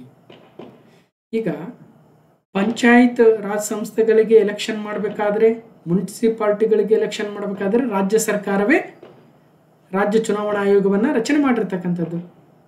ಅದೇ ರೀತಿಯಾಗಿ ಕೋಆಪರೇಟಿವ್ ಸೊಸೈಟಿಗಳಿಗೆ ಎಲೆಕ್ಷನ್ ಮಾಡಬೇಕಾದ್ರೆ ಅದಕ್ಕೊಂದು ಸಪ್ರೇಟ್ ಎಲೆಕ್ಷನ್ ಅಥಾರಿಟಿ ಬೇಕಲ್ವ. ಸೊ ಕರ್ನಾಟಕ ಸರ್ಕಾರ ಕೋಆಪರೇಟಿವ್ ಎಲೆಕ್ಷನ್ ಅಥಾರಿಟಿಯನ್ನು ಸ್ಥಾಪನೆ ಮಾಡಿದೆ. ಅದಕ್ಕೆ ಪ್ರಾಧಿಕಾರಕ್ಕೆ ಸಬ್ಸಿಡಿಯನ್ನು ಕೊಡುತ್ತೆ ಅಂತಕ್ಕಂಥ ಮೊದಲ ಹೇಳಿಕೆ, ಅಸರ್ಷನ್, ಸಮರ್ಥನೆ. ಕಾರಣ, the subsidy is provided to meet the administrative expenses of the cooperative election authority. ಸಹಕಾರಿ ಚುನಾವಣಾ ಪ್ರಾಧಿಕಾರಕ್ಕೆ ಮತ್ತು ಆಡಳಿತಾತ್ಮಕ ವೆಚ್ಚ ಇರುತ್ತೆ. ಈಗ ಒಂದು ಚುನಾವಣೆ ನಡೆಸ್ಬೇಕಂದ್ರೆ ಫಸ್ಟು ಎಲೆಕ್ಟೋರಲ್ ರೋಲ್ ಅಥವಾ ಮತಪಟ್ಟಿಯನ್ನು ರೆಡಿ ಮಾಡ್ಕೋಬೇಕು, ಅದಕ್ಕೆ ಕೆಲಸ ಮಾಡಬೇಕು. ಮತ್ತು ಚುನಾವಣೆ ನಡೆಸಬೇಕಾದ್ರೆ ಹಲವಾರು ಖರ್ಚುಗಳಿರ್ತವೆ. ಆ ಖರ್ಚು ವೆಚ್ಚವನ್ನು ನೀಗಿಸಲು ರಾಜ್ಯ ಸರ್ಕಾರ ಸಹಾಯಧನವನ್ನು ಒದಗಿಸಲು ಸಹಕಾರಿ ಚುನಾವಣಾ ಪ್ರಾಧಿಕಾರಕ್ಕೆ ಸಬ್ಸಿಡಿಯನ್ನು ನೀಡುತ್ತದೆ. ಸರಿಯಾದ ಉತ್ತರ ಏನು? ಎ ಮತ್ತು ಆರ್ ಎರಡೂ ನಿಜ, ಮತ್ತು ಆರ್ ಎಂಬುದು ಎ ಯ ಸರಿಯಾದ ವಿವರಣೆಯಾಗಿದೆ. ಸೊ ಈ ರೀತಿಯಾಗಿ ಎಕ್ಸಾಮಲ್ಲಿ ಬರುತ್ತೆ. Cooperative election authority. In view of the Constitution, 97th Amendment Act 2011, amendments to the Karnataka Cooperative Societies Act 1959 and Karnataka Savarda Societies Act 1997 has been made. An independent cooperative election authority has been established and government is providing a subsidy to meet the administrative expenses of the said authority. Karnataka Cooperative Societies Act 1959, ಕರ್ನಾಟಕದಲ್ಲಿ ಈ ಸಹಕಾರಿ ಸಂಘಗಳ act ಬಂದಿರತಕ್ಕಂಥದ್ದು 1959 ಮತ್ತು ಕರ್ನಾಟಕ ಸೌಹಾರ್ದ societies act ಬಂದಿದ್ದು 1997.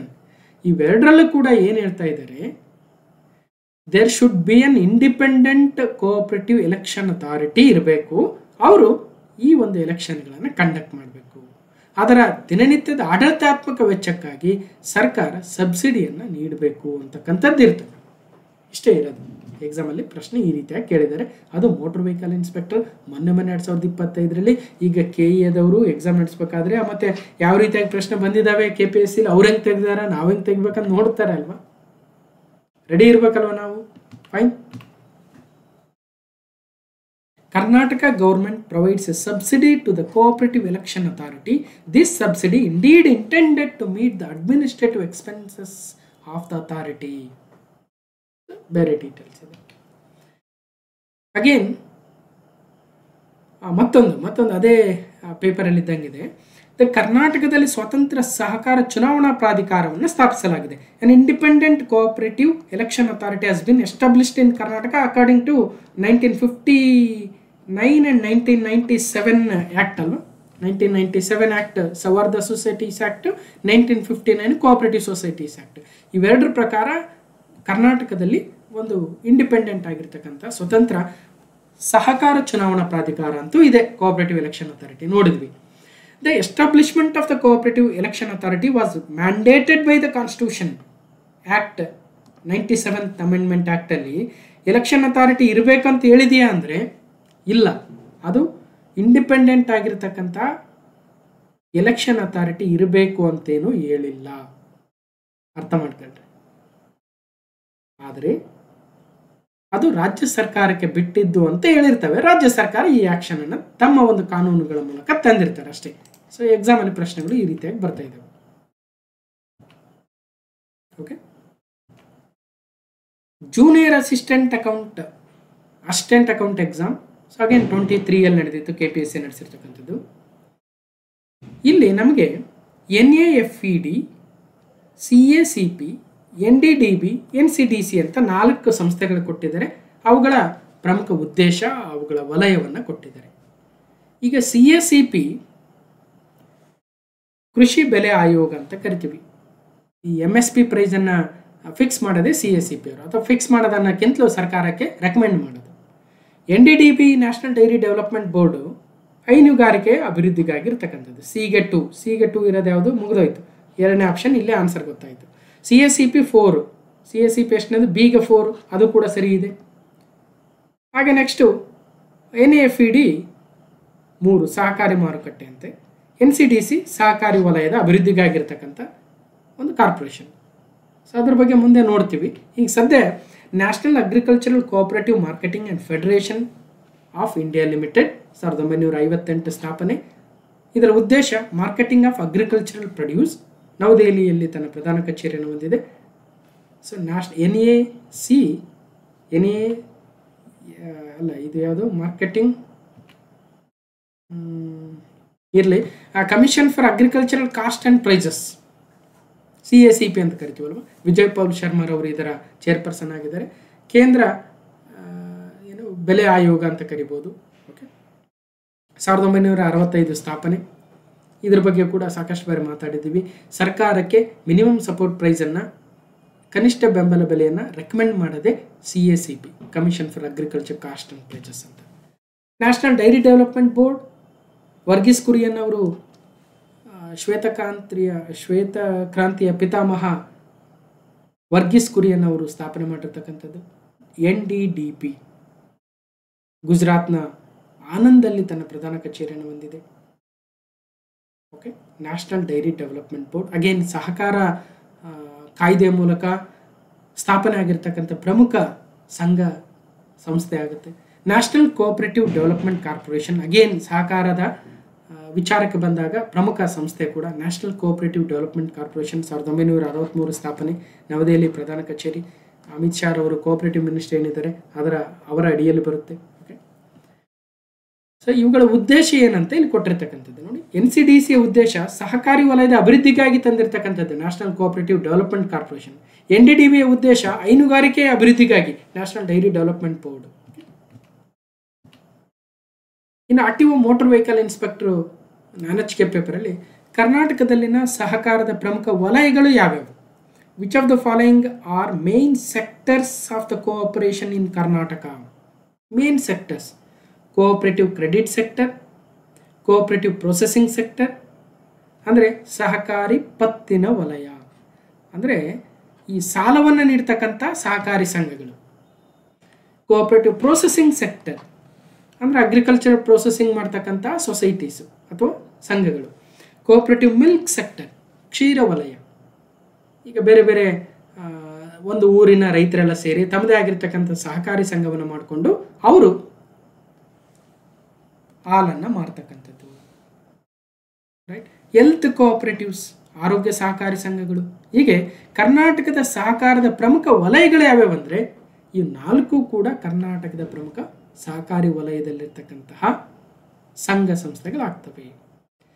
ಈಗ ಪ್ರಮುಖವಾಗಿ PACS ಅಂತ ಕರಿತೀವಿ, ಪ್ರೈಮರಿ ಅಗ್ರಿಕಲ್ಚರಲ್ ಕ್ರೆಡಿಟ್ ಸೊಸೈಟಿ, ಅಂದರೆ ಪ್ರಾಥಮಿಕ ಕೃಷಿ ಪತ್ತಿನ ಸಹಕಾರ ಸಂಘಗಳು ಅಂತ ನಮ್ಮ ಗ್ರಾಮ ಪಂಚಾಯತ್ ವ್ಯಾಪ್ತಿಯಲ್ಲಿ ಒಂದು ಬೋರ್ಡ್ ಹಾಕಿರ್ತಾರೆ.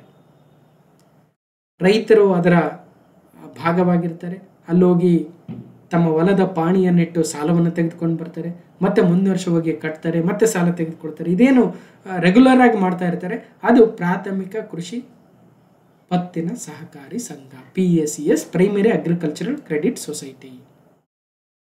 ಇದರ ಉದ್ದೇಶ ರೈತರಿಗೆ ಉತ್ತಮ ಬಿತ್ತನೆ ಬೀಜಗಳನ್ನು ನೀಡ್ತಕ್ಕಂಥದ್ದು, ರಸಗೊಬ್ಬರಗಳನ್ನು ನೀಡ್ತಕ್ಕಂಥದ್ದು, ಸಾಲವನ್ನು ನೀಡ್ತಕ್ಕಂಥದ್ದು ಅಲ್ವಾ. ಜೊತೆಗೆ ಯಶಸ್ವಿನಿ ಯೋಜನೆ, ರೈತರಿಗೆ ಯಾವುದೇ ಆರೋಗ್ಯ ಸಮಸ್ಯೆ ಆದಾಗ ಯಶಸ್ವಿನಿ ಯೋಜನೆಯನ್ನು ಅಪ್ಲೈ ಮಾಡಿದೆ ಸರ್ಕಾರ, ಅದು ಕೂಡ PACS ಅಲ್ಲಿ ರಿಜಿಸ್ಟರ್ ಆಗಿರ್ತಕ್ಕಂಥವ್ರಿಗೆ ಮಾತ್ರ ಅವಕಾಶ ಇರ್ತಕ್ಕಂಥದ್ದು ಗಮನಿಸಿ.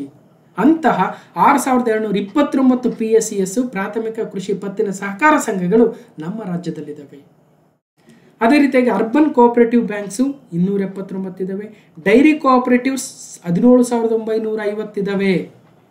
KMF ಅಷ್ಟೇ ಅಲ್ಲ, ಅಥವಾ ರಾಜ್ಯದಲ್ಲಿರ್ತಕ್ಕಂಥ ವಿವಿಧ 16 ಹಾಲು ಉತ್ಪಾದಕ ಸಂಘಗಳೂ ಅಲ್ಲ. ಪ್ರತಿ ಹಳ್ಳಿ, ಪ್ರತಿ ಗ್ರಾಮ ಪಂಚಾಯಿತಿ ಅಲ್ಲೆಲ್ಲ ನಾವು ಡೈರಿ ಕೋಆಪರೇಟಿವ್ ಸಂಘಗಳನ್ನು ಕಾಣ್ತಾ ಹೋಗ್ತೀವಿ. ಫಿಶರಿ ಕೋಆಪರೇಟಿವ್ಸ್ ಇದ್ದಾವೆ, ಶುಗರ್ ಮಿಲ್ಸ್ ಇದ್ದಾವೆ, ಹ್ಯಾಂಡ್ಲೂಮ್ಸ್, ಟೆಕ್ಸ್ಟೈಲ್ ವೀವರ್ಸ್ ಕೋಆಪರೇಟಿವ್ಸ್ ಅಂತೂ ಭಾಳ ಇದ್ದಾವೆ. ನೇಯ್ಗೆ ಸಂಘಗಳು, ನೇಯ್ಗೆ ಅಥವಾ ನೇಯುವವರ ಸಂಘಗಳು, ಹ್ಯಾಂಡಿಕ್ರಾಫ್ಟ್ ಕೋಆಪರೇಟಿವ್ಸ್ ಇದ್ದಾವೆ. ವುಮೆನ್ ವೆಲ್ಫೇರ್ ಕೋಆಪರೇಟಿವ್ ಸೊಸೈಟೀಸ್ 369 ಇದ್ದಾವೆ. ಮಲ್ಟಿಪರ್ಪಸ್ ಕೋಆಪರೇಟಿವ್ಸ್ 3,500 ಇದ್ದಾವೆ. ಕ್ರೆಡಿಟ್ ಆ್ಯಂಡ್ ಥ್ರಿಫ್ಟ್ ಸೊಸೈಟಿ ಅಂತ 5,279 ಬಹಳ ಇದ್ದಾವೆ. ಫಾರ್ಮರ್ ಸರ್ವಿಸ್ ಸೊಸೈಟೀಸ್, ಹೀಗೆ agro processing and industrial cooperative societies ಕೂಡ ಇದ್ದಾವೆ. ಹೀಗೆ ಬಹಳ ವಿವಿಧ ವಿಷಯಗಳ ಮೇಲೆ ಕೋಆಪರೇಟಿವ್ ಸಂಘಗಳನ್ನು ಮಾಡ್ತಾರೆ. ಈಗ ನೀವು ಚಿಕ್ಕಮಗಳೂರು ಆಗಿರ್ಬೋದು, ಅಥವಾ ಶಿವಮೊಗ್ಗ ಆಗಿರ್ಬೋದು, ದಾವಣಗೆರೆ, ಮಂಗಳೂರು ಕಡೆ ಇಲ್ಲೆಲ್ಲ ಗೌರ್ಮೆಂಟ್ ಬಸ್ಸಸ್ ಭಾಳ ಕಡಿಮೆ ಇರ್ತವೆ. ಅಲ್ಲೇನು ಮಾಡಿರ್ತಾರೆ, ಪ್ರೈವೇಟ್ ಬಸ್ಸಸ್ಸರೆಲ್ಲ ಒಂದು ಸಂಘವನ್ನು ಮಾಡಿಕೊಂಡು ಈ ಬಸ್ ವ್ಯವಸ್ಥೆಯನ್ನು ಕಲ್ಪಿಸಿರ್ತಾರೆ. ಅದು ಕೂಡ ಒಂದು ಕೋಆಪರೇಟಿವ್ ಸೊಸೈಟಿ ಅಥವಾ ಸಂಘವೇ ಆಗಿರುತ್ತೆ. ಇಡೀಯಾಗಿ ಕರ್ನಾಟಕದಲ್ಲಿ ಸುಮಾರು 45,000ದಿಂದ 50,000 ವಿವಿಧ ಕೋಆಪರೇಟಿವ್ ಸಂಘಗಳನ್ನು ನಾವು ಕಾಣ್ತಾ ಹೋಗ್ಬೋದು. ಅದರಲ್ಲಿ ಪ್ರಮುಖವಾಗಿ ಕ್ರೆಡಿಟ್ ಸೆಕ್ಟರ್ದು, ಪ್ರೋಸೆಸಿಂಗ್ ಸೆಕ್ಟರ್ದು, ಮಿಲ್ಕ್ ಸೆಕ್ಟರ್ದು ಮತ್ತು ಹೆಲ್ತ್ ಕೋಆಪರೇಟಿವ್ಸ್ ಕೂಡ ಕರ್ನಾಟಕದಲ್ಲಿ ಇದ್ದಾವೆ ಅನ್ನೋದು ಗೊತ್ತಾಗ್ತಾ ಇದೆ. ಓಕೆ, ಹೌಸಿಂಗ್ ಕೋಆಪರೇಟಿವ್ ಸೊಸೈಟಿ 1775 ಇದ್ದಾವೆ. ಯಾವುದೋ ಒಂದು ಸಂಘ, ಒಂದು ಸಂಸ್ಥೆ, ಆ ಸಂಸ್ಥೆ ಎಲ್ಲ ಎಂಪ್ಲಾಯೀಸ್ ಸೇರಿ ಒಂದು ಸಂಘವನ್ನು ಮಾಡ್ಕೊಳ್ತಾರೆ. ಎಲ್ಲ ಒಂದು 10 ಎಕರೆ ಜಮೀನು ತಗೊಳ್ತಾರೆ.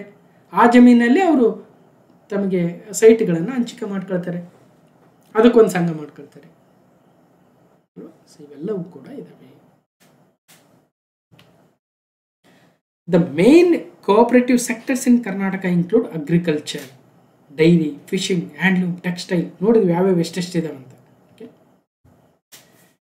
2022-23ನೇ ಸಾಲಿಗೆ ಸಹಕಾರಿಗಳಿಗಾಗಿ ಯಶಸ್ವಿನಿ ಆರೋಗ್ಯ ರಕ್ಷಣಾ ಯೋಜನೆಯನ್ನು ಜಾರಿಗೊಳಿಸಲು ಹೊಸ ಸದಸ್ಯರನ್ನು ನೋಂದಾಯಿಸುವ ಬಗ್ಗೆ ನೋಡಿ. ರಾಜ್ಯದೆಲ್ಲೆಡೆ ಸಹಕಾರಿಗಳ ಮತ್ತು ರೈತರ ನಿರಂತರ ಬೇಡಿಕೆಯಂತೆ ರಾಜ್ಯ ಸರ್ಕಾರವು ಯಶಸ್ವಿನಿ ಯೋಜನೆಯನ್ನು ಪರಿಣಾಮಕಾರಿಯಾಗಿ ಜಾರಿಗೊಳಿಸಲು ಒಂದಷ್ಟು ಅಮೌಂಟನ್ನು ನಿಗದಿಪಡಿಸಿದೆ. ಯಶಸ್ವಿನಿ ಯೋಜನೆಯು ಸಹಕಾರ ಸಂಘಗಳ ಸದಸ್ಯರ ಅನುಕೂಲಕ್ಕಾಗಿ ಜಾರಿಗೊಂಡಿರುವ ಒಂದು ವಿಶೇಷ ಯೋಜನೆಯಾಗಿದೆ. ಇದರ ಫಲಾನುಭವಿಗಳಿಗೆ ಕುಟುಂಬಕ್ಕೆ ವಾರ್ಷಿಕ ವೈದ್ಯಕೀಯ ವೆಚ್ಚ ಗರಿಷ್ಠ ಮಿತಿ 5 ಲಕ್ಷಕ್ಕೆ ನಿಗದಿಪಡಿಸಿದ್ದಾರೆ. ಎಕ್ಸಾಮಲ್ಲಿ ಕೇಳಬಹುದು. ಇನ್ನೊಂದು ಪ್ರಶ್ನೆ KPSC ಜೂನಿಯರ್ ಅಸಿಸ್ಟೆಂಟ್ ಅಕೌಂಟೆಂಟ್ ಎಕ್ಸಾಮಲ್ಲಿ ಕೇಳಿದ್ರು. ಸಹಕಾರಿ ಸಂಘಗಳ ಕಾಯ್ದೆ ಜಾರಿಗೆ ಬಂದ ವರ್ಷ ಯಾವುದು? ದ ಕೋಆಪರೇಟಿವ್ ಸೊಸೈಟಿ ಆ್ಯಕ್ಟ್ ಯಾವಾಗ ಬಂತು? 1904, 1912, 1949, 1919. ಅಂದರೆ ಆ ಪಟ್ಟಿ ನೋಡ್ತಾ ಇದ್ವಲ್ಲ, 1904 ಫಸ್ಟ್ ಕೋಆಪರೇಟಿವ್ ಸೊಸೈಟೀಸ್ ಆ್ಯಕ್ಟ್ ಭಾರತದಲ್ಲಿ ಬಂದಿರತಕ್ಕಂಥದ್ದು. Cooperative credit societies act number 1904.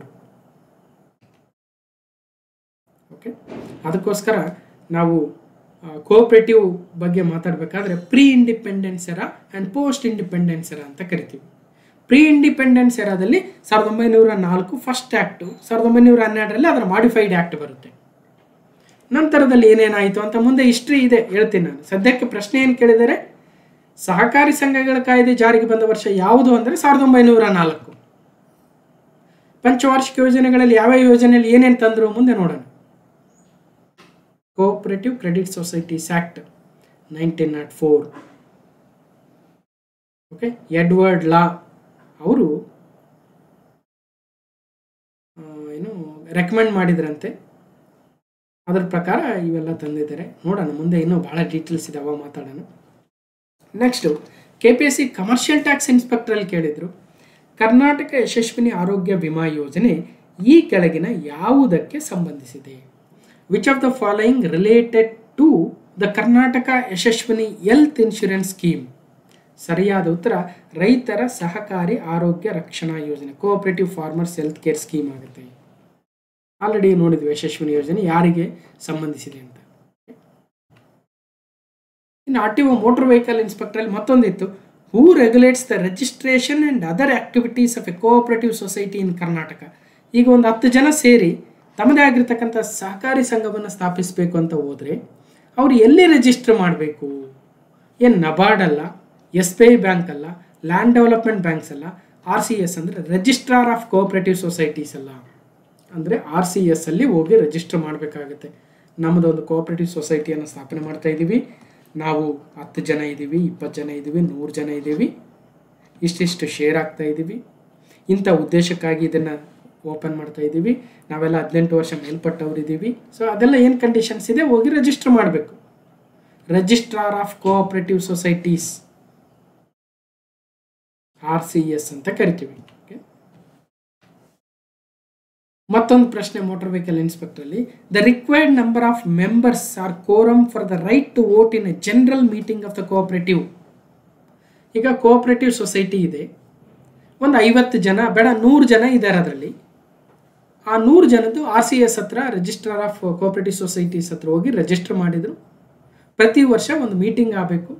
ಆ ಮೀಟಿಂಗಲ್ಲಿ ಎಷ್ಟು ಜನ ಮಿನಿಮಮ್ ಇದ್ದರೆ ಆ ಮೀಟಿಂಗ್ ಕಂಡಕ್ಟ್ ಮಾಡ್ಬೋದು, ಅಂದರೆ ಕೋರಮ್ ಅಂತ ಕರಿತೀವಲ್ವ, ಆ ಕೋರಮ್ ಎಷ್ಟಿರಬೇಕು?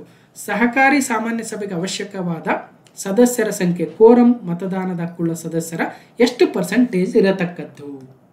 100ರಲ್ಲಿ ಎಷ್ಟು ಪರ್ಸೆಂಟ್? 100 ಜನ ಇದ್ದಾರೆ, ಒಬ್ಬರು ಬಂದರೆ ಮೀಟಿಂಗ್ ಮಾಡ್ಬೋದಾ? 20 ಜನ ಬಂದರೆ ಮೀಟಿಂಗ್ ಮಾಡ್ಬೋದಾ? 50 ಜನ ಬರಲೇಬೇಕಾ? ಎಷ್ಟು ಜನ ಇರಬೇಕು? 20% ಆಫ್ ದ ಟೋಟಲ್ ಮೆಂಬರ್ಸ್, 35%, 15%, 30%, ಎಷ್ಟು ಜನ ಇದ್ದರೆ ಆ ಮೀಟಿಂಗನ್ನು ಕಂಡಕ್ಟ್ ಮಾಡಬಹುದು ಅಂತಕ್ಕಂಥ ಪ್ರಶ್ನೆಯನ್ನು KPSRTO ಮೋಟರ್ ವೆಹಿಕಲ್ ಇನ್ಸ್ಪೆಕ್ಟರಲ್ಲಿ ಕೇಳಿದ್ದಾರೆ. So 20% is A minimum quorum. 20% member ಅಂದರೆ 100ರಲ್ಲಿ 20 ಜನ ಇದ್ದರೆ ಮೀಟಿಂಗನ್ನು ಪ್ರೊಸೀಡ್ ಮಾಡ್ಬೋದು. 20 ಜನ ಇಲ್ಲ, 19 ಜನ ಇದ್ದಾರೆ ಅಂದರೆ ಮೀಟಿಂಗನ್ನು ಅಡ್ಜರ್ನ್ ಮಾಡಬೇಕು ಅಥವಾ ಕಂಡಕ್ಟ್ ಮಾಡೋಂಗಿಲ್ಲ. ನೆನ್ಪಿಟ್ಕೊಂಡಿರಿ. 97th ಅಮೆಂಡ್ಮೆಂಟಲ್ಲಿ ಹೇಳ್ತಾ ಹೋಗ್ತಾರೆ ಏನೇನಾಯಿತು ಅಂತ. ಮತ್ತೆ ಸೇಮ್ ಆಲ್ರೆಡಿ ಮಾತಾಡಿದ್ವಿ, ಅದರದ್ದೇ ಇನ್ನಷ್ಟು ಡೀಟೇಲ್ಸ್ ಇದೆ.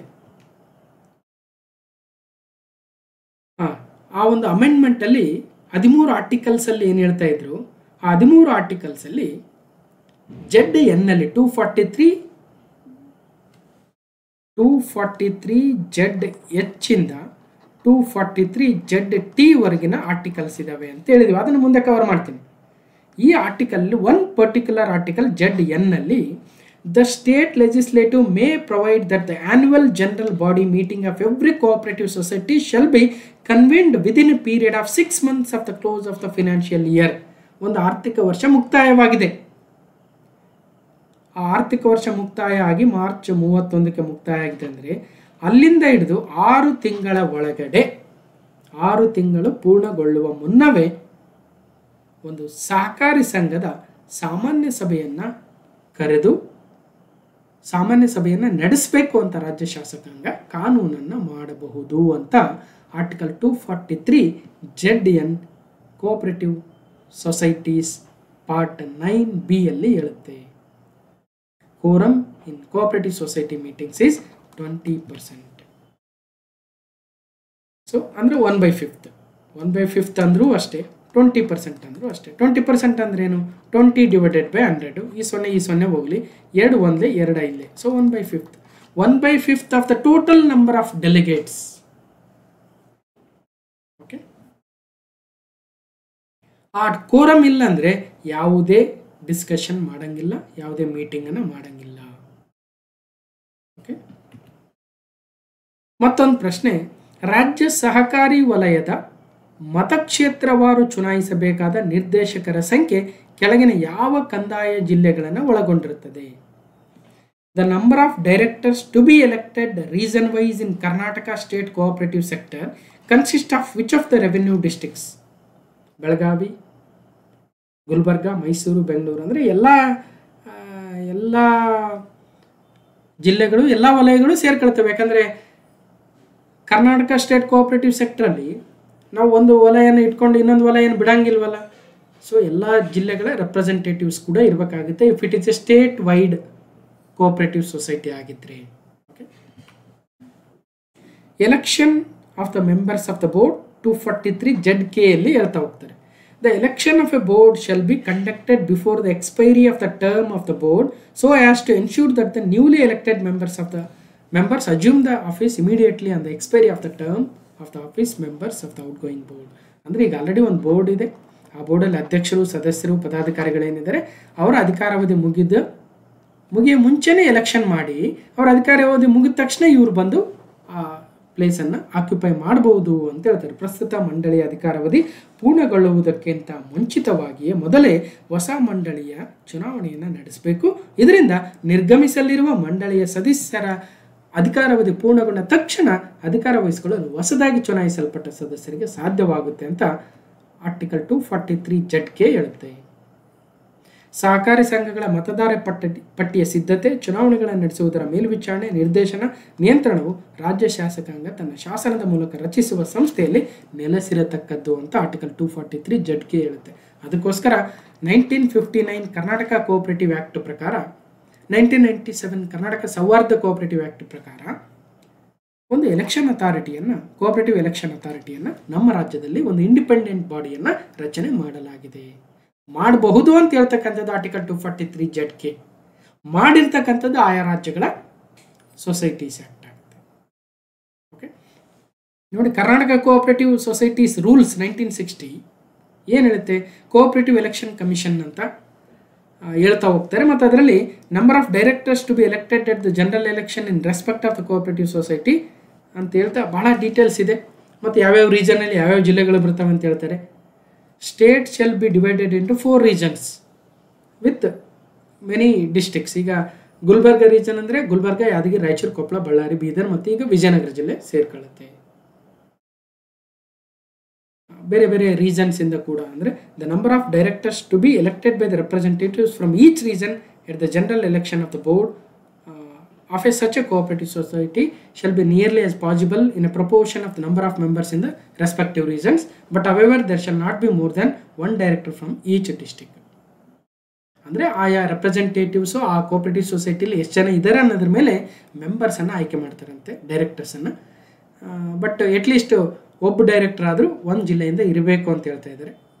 ಸೊ ನೋಡೋಣ, ಇಷ್ಟಾದರೂ ನೆನಪಿಟ್ಟಿರಿ. ಇದು ಕೆಲವೊಂದು ವಿಚಾರ ಏನಿದೆ ಅಂದರೆ ನಾವು ಬಹಳ ಡೀಪಾಗಿ ತಿಳ್ಕೊಳ್ಳೋಕೆ ಹೋದಷ್ಟು ಡಿಫಿಕಲ್ಟ್ ಅನ್ನಿಸ್ತೇವೆ. At least exam point of view ಅಲ್ಲಿ ಇಷ್ಟಾದರೂ ತಿಳ್ಕೊಳ್ಳೋಣ. ಇನ್ನು KEA ನಡೆಸಿರ್ತಕ್ಕಂಥ BMTC ಕಂಡಕ್ಟರ್ 2024 ಸೆಪ್ಟೆಂಬರ್ 1 GK ಪೇಪರಲ್ಲಿ KEA ಎಕ್ಸಾಮ್ಸಲ್ಲಿ ಭಾಳ ಕೋಆಪರೇಟಿವ್ ಪ್ರಶ್ನೆಗಳು ಹಿಂದೆ ಬಂದಿರಲಿಲ್ಲ. ಅವರು ಭಾಳ ಎಕ್ಸಾಮು ಗ್ರೂಪ್ C ಮೇಲೆ, ಅದರಲ್ಲೂ ಆ ಸಿಲೆಬಸ್ ಮೇಲೆ ಭಾಳ ನಡೆಸಿರಲಿಲ್ಲ, ಹಾಗಾಗಿ ಅಷ್ಟಾಗಿ ಸಿಗ್ತಾ ಇಲ್ಲ. KPSC ಭಾಳ ಸಿಕ್ಕಿದ್ದಾವೆ. ಸೊ 61ನೇ ಪ್ರಶ್ನೆಯಲ್ಲಿ ಸಹಕಾರಿ ಸಂಘಗಳಲ್ಲಿ ಮಹಿಳೆಯರಿಗೆ 33% ಮೀಸಲಾತಿಯನ್ನು ನೀಡಲು ಒಪ್ಪಿಗೆ ನೀಡಿದ ಭಾರತದ ಮೊದಲ ರಾಜ್ಯ ಸರ್ಕಾರ ಯಾವುದು? Which of the following state government has become the first state government in India to approve 33% reservation for women in cooperative societies? ನೋಡಿ, ಕೋಆಪರೇಟಿವ್ ಸೊಸೈಟಿಯಲ್ಲಿ ಸಪೋಸ್ ಅಲ್ಲಿ ಒಂದು 20 ಡೈರೆಕ್ಟರ್ ಪೋಸ್ಟ್ ಇದಾವಂದರೆ ಅದರಲ್ಲಿ 33% ಮಹಿಳೆಯರೇ ಇರಬೇಕಂತ ಹೇಳಿರ್ತಕ್ಕಂತಹ ಒಂದು ರಾಜ್ಯ ಕರ್ನಾಟಕ, ಉತ್ತರಾಖಂಡ, ಗೋವಾ, ಕೇರಳ. ಅಂದರೆ ಉತ್ತರಾಖಂಡ ರಾಜ್ಯ ಫಸ್ಟ್ ಸಹಕಾರಿ ಸಂಘಗಳಲ್ಲಿ ಮಹಿಳೆಯರಿಗೆ 33% ಮೀಸಲಾತಿಯನ್ನು ನೀಡಿರ್ತಕ್ಕಂತಹ ರಾಜ್ಯ. Uttarakhand becomes the first state to reserve 33% seats for women in cooperative societies. ಎಕ್ಸಾಮಲ್ಲಿ ಕೇಳಿದ್ದಾರೆ already. Who is a union cabinet minister of cooperation? ಯಾರು ಸಹಕಾರ ಸಚಿವಾಲಯದ ಕೇಂದ್ರ ಕ್ಯಾಬಿನೆಟ್ ಮಂತ್ರಿ ಫಸ್ಟ್ ಯಾರು? ಯಾವಾಗ ಸ್ಥಾಪನೆ ಆಯಿತು? ಸಿವಿಲ್ ಪೊಲೀಸ್ ಕಾನ್ಸ್ಟೇಬಲ್ 2021 ಕೇಳಿದ್ದಾರೆ, ಅಮಿತ್ ಶಾ ಅವರು. Cooperative societies is A subject listed in which list of the constitution? ಸಹಕಾರಿ ಸಂಘಗಳಂತಕ್ಕಂಥದ್ದು ಒಂದು ವಿಷಯವಾಗಿ ಸಂವಿಧಾನದ ಯಾವ ಪಟ್ಟಿಯಲ್ಲಿ ಪಟ್ಟಿ ಮಾಡಲಾಗಿದೆ? Civil police constable, civil PC 2021 ಕೇಳಿದ್ದಾರೆ. ನೋಡಿ, ಸಹಕಾರ ಸಂಘಗಳಿಗೂ ಸಿವಿಲ್ PCಗೆ ಏನು ಸಂಬಂಧ? ಆದರೂ ಕೂಡ ಕೇಳ್ತಾರೆ, ಯಾಕಂದರೆ ನಮ್ಮ ಸಂವಿಧಾನದ ವಿಚಾರವೇ ಆಗಿದೆ ಇದು. ನಮ್ಮ ರಾಜ್ಯ ಪಟ್ಟಿಯಲ್ಲಿ 32ನೇ ಐಟಮಲ್ಲಿ ಇದೆ. KPSC ಜೂನಿಯರ್ ಅಸಿಸ್ಟೆಂಟ್ ಅಕೌಂಟೆಂಟಲ್ಲಿ ಮತ್ತೊಂದು ಪ್ರಶ್ನೆ. The national council for cooperative training NCCT was established as per the recommendation of the following committee? National council for cooperative ಟ್ರೈನಿಂಗನ್ನು ಯಾವ ಸಮಿತಿಯ ಶಿಫಾರಸ್ಸಿನಂತೆ ಸ್ಥಾಪಿಸಲಾಯಿತು? ಡಾಕ್ಟರ್ MS ಸ್ವಾಮಿನಾಥನ್ ಸಮಿತಿ, ST ರಾಜಾ ಸಮಿತಿ, ನಿಜಲಿಂಗಪ್ಪ ಸಮಿತಿ, ಅಶೋಕ್ ಮೆಹ್ತಾ ಸಮಿತಿ. ಅಂದರೆ ಡಾಕ್ಟರ್ MS ಸ್ವಾಮಿನಾಥನ್ ಸಮಿತಿಯ ರೆಕಮೆಂಡೇಶನ್ ಮೇಲೆ national council for cooperative training NCCTಯನ್ನು ಸ್ಥಾಪಿಸಲಾಯಿತು ಅಂತ ರಿಯಲ್ ಎಕ್ಸಾಮಲ್ಲಿ ಕೇಳಿರ್ತಕ್ಕಂಥದ್ದು, ಮಾಡೆಲ್ ಕ್ವಶನ್ ಪೇಪರಲ್ಲಿ ಅಲ್ಲ. ಅರ್ಥ ಮಾಡ್ಕೊಳ್ರಿ. KPSC ಜೂನಿಯರ್ ಅಸಿಸ್ಟೆಂಟ್ ಅಕೌಂಟೆಂಟ್ ಎಕ್ಸಾಮಲ್ಲೇ ಕೇಳಿರ್ತಕ್ಕಂಥದ್ದು. National council for cooperative training NCCT recommended by the doctor MS Swaminathan committee 1973ಯಲ್ಲಿ ರೆಕಮೆಂಡ್ ಮಾಡಿದರು. ಅವರ ಬುಕ್ ಎನ್ ಎವರ್ಗ್ರೀನ್ ರೆವಲ್ಯೂಷನ್ ಅಲ್ಲಿ ಮೆನ್ಷನ್ ಮಾಡಿದಾರಂತೆ. 1976 ಜುಲೈ 1 NCCT ಸ್ಥಾಪನೆ, national council for cooperative training. ಇದರ ಪ್ರಧಾನ ಕಚೇರಿ ನವದೆಹಲಿಯಲ್ಲಿದೆ. ಮೊದಲ ಚೇರ್ಮನ್ DG ಕಾರ್ವೇರ್ ಅವರು. ಓಕೆ, ಇನ್ನು ಬೇರೆ ಡೀಟೇಲ್ಸ್ ಇದೆ ನೋಡ್ಬೋದು. NCCT national council for cooperative training 1973 ಒಂದು ಕಮಿಟಿ ಫಾರ್ಮ್ ಮಾಡಿದ್ರು ಡಾಕ್ಟರ್ MS ಸ್ವಾಮಿನಾಥನ್ ಕಮಿಟಿ. ಅವರು ಈ ಒಂದು NCCTಯನ್ನು ಸ್ಥಾಪನೆ ಮಾಡೋದಕ್ಕೆ ತಮ್ಮ ರೆಕಮೆಂಡೇಶನ್ ಅಲ್ಲಿ ಹೇಳ್ತಾರೆ.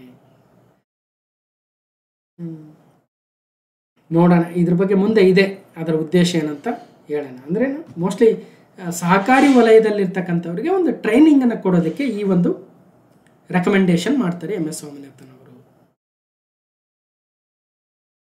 ದ ವರ್ಕ್ ಇರಲಿ, ಇದು ಮುಂದೆ ಹೇಳ್ತೀನಿ ನೋಡೋಣ. Next again junior assistant accountant ಎಕ್ಸಾಮಲ್ಲಿ ಸಹಕಾರ ಸಂಘಗಳ ನೋಂದಾವಣಿ ಮತ್ತು ಇತರ ಚಟುವಟಿಕೆಗಳನ್ನು ಯಾರು ನಿಯಂತ್ರಿಸುತ್ತಾರೆ? Who regulates the registration and other activities of a cooperative society? NABARD, SBI, SEBI, state government ಅಂದರೆ state government. Under state government RCS ಅಂತ ಇರ್ತಾರೆ, ರಿಜಿಸ್ಟ್ರಾರ್ ಆಫ್ ಕೋಆಪರೇಟಿವ್ ಸೊಸೈಟೀಸ್. ಅವರು ಇದರ ನೋಂದಾವಣಿ, ಇದರ ರದ್ದುಗೊಳಿಸೋದು, ಸಸ್ಪೆಂಡ್ ಮಾಡೋದು ಅದೆಲ್ಲ ಅಧಿಕಾರ ಅವ್ರ ಹತ್ರ ಇರುತ್ತೆ. State government may appoint a registrar or joint registrar. Okay, for these all societies related ಆಕ್ಟಿವಿಟೀಸ್ಗೋಸ್ಕರ. ಸಂವಿಧಾನದ ಯಾವ ತಿದ್ದುಪಡಿ ಕಾಯ್ದೆಯು ಸಹಕಾರಿ ಸಂಘಗಳಿಗೆ ಸಾಂವಿಧಾನಿಕ ಸ್ಥಾನಮಾನ ಮತ್ತು ರಕ್ಷಣೆಯನ್ನು ನೀಡಿದೆ ಅಂತ KPSC junior assistant accountant exam ಅಲ್ಲಿ ಕೇಳಿದ್ರು. Which of the following constitutional amendment act gave a constitutional status protection to the cooperative society? 95, 96, 97, 98 ಅಂದರೆ ಇದು ಸಿಂಪಲ್ ಆಗ್ಬಿಡ್ತು ಈಗ.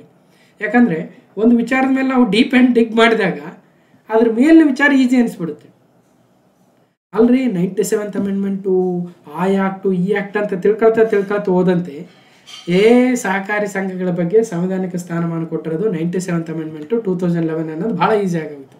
ಓಕೆ, ನೋಡ್ಬೋದು ಅದೇನೇನು ಬದಲಾವಣೆ ತಂತು ಅನ್ನೋದು ಕೂಡ ನೋಡಿದೀವಿ ಆಲ್ರೆಡಿ, ಸ್ಟಾರ್ಟಿಂಗಲ್ಲೇ ನೋಡಿದ್ವಿ. ನೆಕ್ಸ್ಟ್ ಅಗೇನ್ ಮತ್ತೊಂದು ಅಸಿಸ್ಟೆಂಟ್ ಅಕೌಂಟೆಂಟ್ ಎಕ್ಸಾಮಲ್ಲಿ ಭಾಳ ಕೇಳಿದ್ದಾರೆ ನೋಡಿ. ಎಷ್ಟೊಂದು ಎಕ್ಸಾಮಲ್ಲಿ KPSC ಎಷ್ಟು ಫೋಕಸ್ ಮಾಡಿದೆ ಕೋಆಪರೇಟಿವ್ಸ್ ಮೇಲೆ. National cooperative week is celebrated every year from. ರಾಷ್ಟ್ರೀಯ ಸಹಕಾರಿ ಸಪ್ತಾಹ ಪ್ರತಿ ವರ್ಷ ಯಾವಾಗ ಆಚರಿಸ್ತೀವಿ?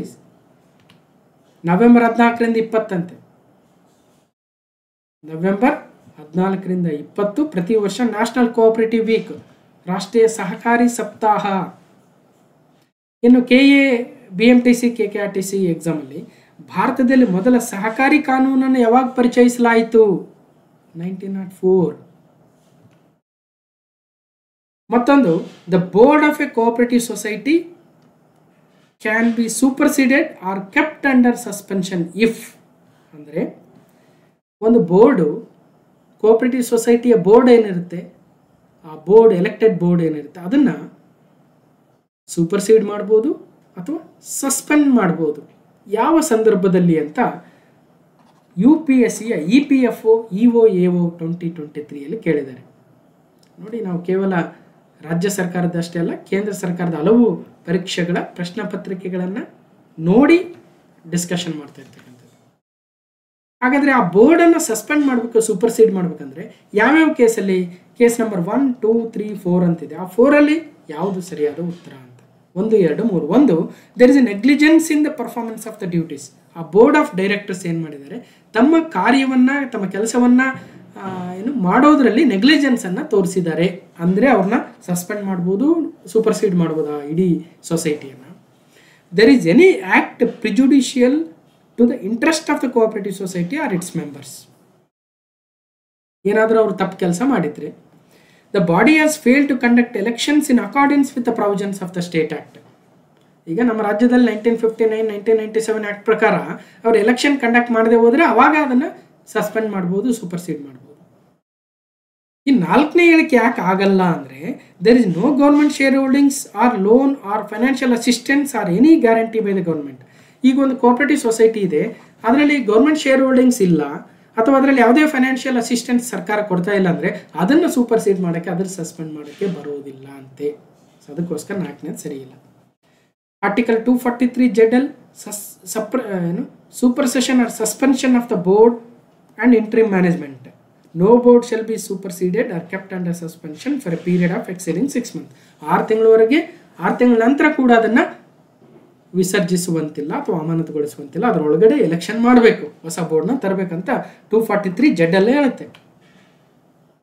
ಹಾಗಾದರೆ ಯಾವ ಕೇಸಲ್ಲಿ ಸೂಪರ್ಸೀಡ್ ಮಾಡ್ಬೋದು ಅಥವಾ ಸಸ್ಪೆಂಡ್ ಮಾಡ್ಬೋದು ಅಂದರೆ, first case it's a persistent default. ಒಂದು ವೇಳೆ ಮಂಡಳಿಯು ನಿರಂತರವಾಗಿ ತಪ್ಪೆಸಗಿದ್ರೆ. ಎರಡನೇದು the negligence in the performance of its duties. ಮಂಡಳಿಯು ತನ್ನ ಕರ್ತವ್ಯ ನಿರ್ವಹಣೆಯಲ್ಲಿ ನಿರ್ಲಕ್ಷ್ಯವನ್ನು ತೋರಿದ್ರೆ. ನೋಡಿ, there is a negligence in the performance of the duties. ಇದೇ ಥರ ಲಕ್ಷ್ಮೀಕಾಂತ್ ಬುಕ್ಕಲ್ಲಿ ಇದೆ, ನೋಡಿ ಬೇಕಾದ್ರೆ ಹೋಗಿ. Of committing an act prejudicial to the interest of the cooperative society or its members. ಮಂಡಳಿಯು ಸಹಕಾರ ಸಂಘದ ಹಿತಾಸಕ್ತಿಗೆ, ಅದರ ಸದಸ್ಯರ ಹಿತಾಸಕ್ತಿಗೆ ಮಾರಕವಾದ ರೀತಿಯಲ್ಲಿ ತೊಡಗಿದ್ರೆ, ಅಂದರೆ ಅದರ ಭ್ರಷ್ಟಾಚಾರ ಏನಾದರೂ ಮಾಡಿದರೆ.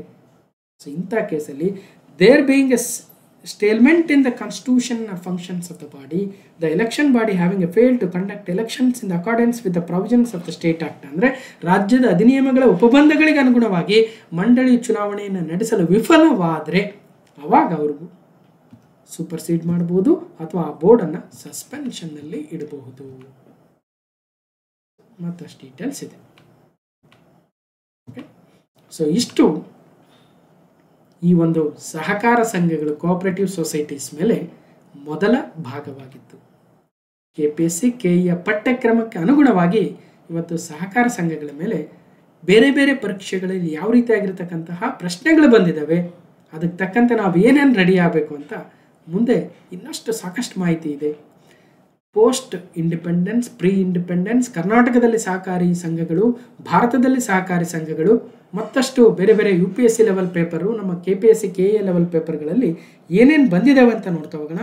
ಇವತ್ತಿನ ಈ ಒಂದು ಕ್ಲಾಸ್ ನಂಬರ್ 937 ಆಗಿತ್ತು. ಸಹಕಾರ ಸಂಘಗಳ ಮೇಲಿನ ಮೊದಲನೇ ಭಾಗವಾಗಿತ್ತು.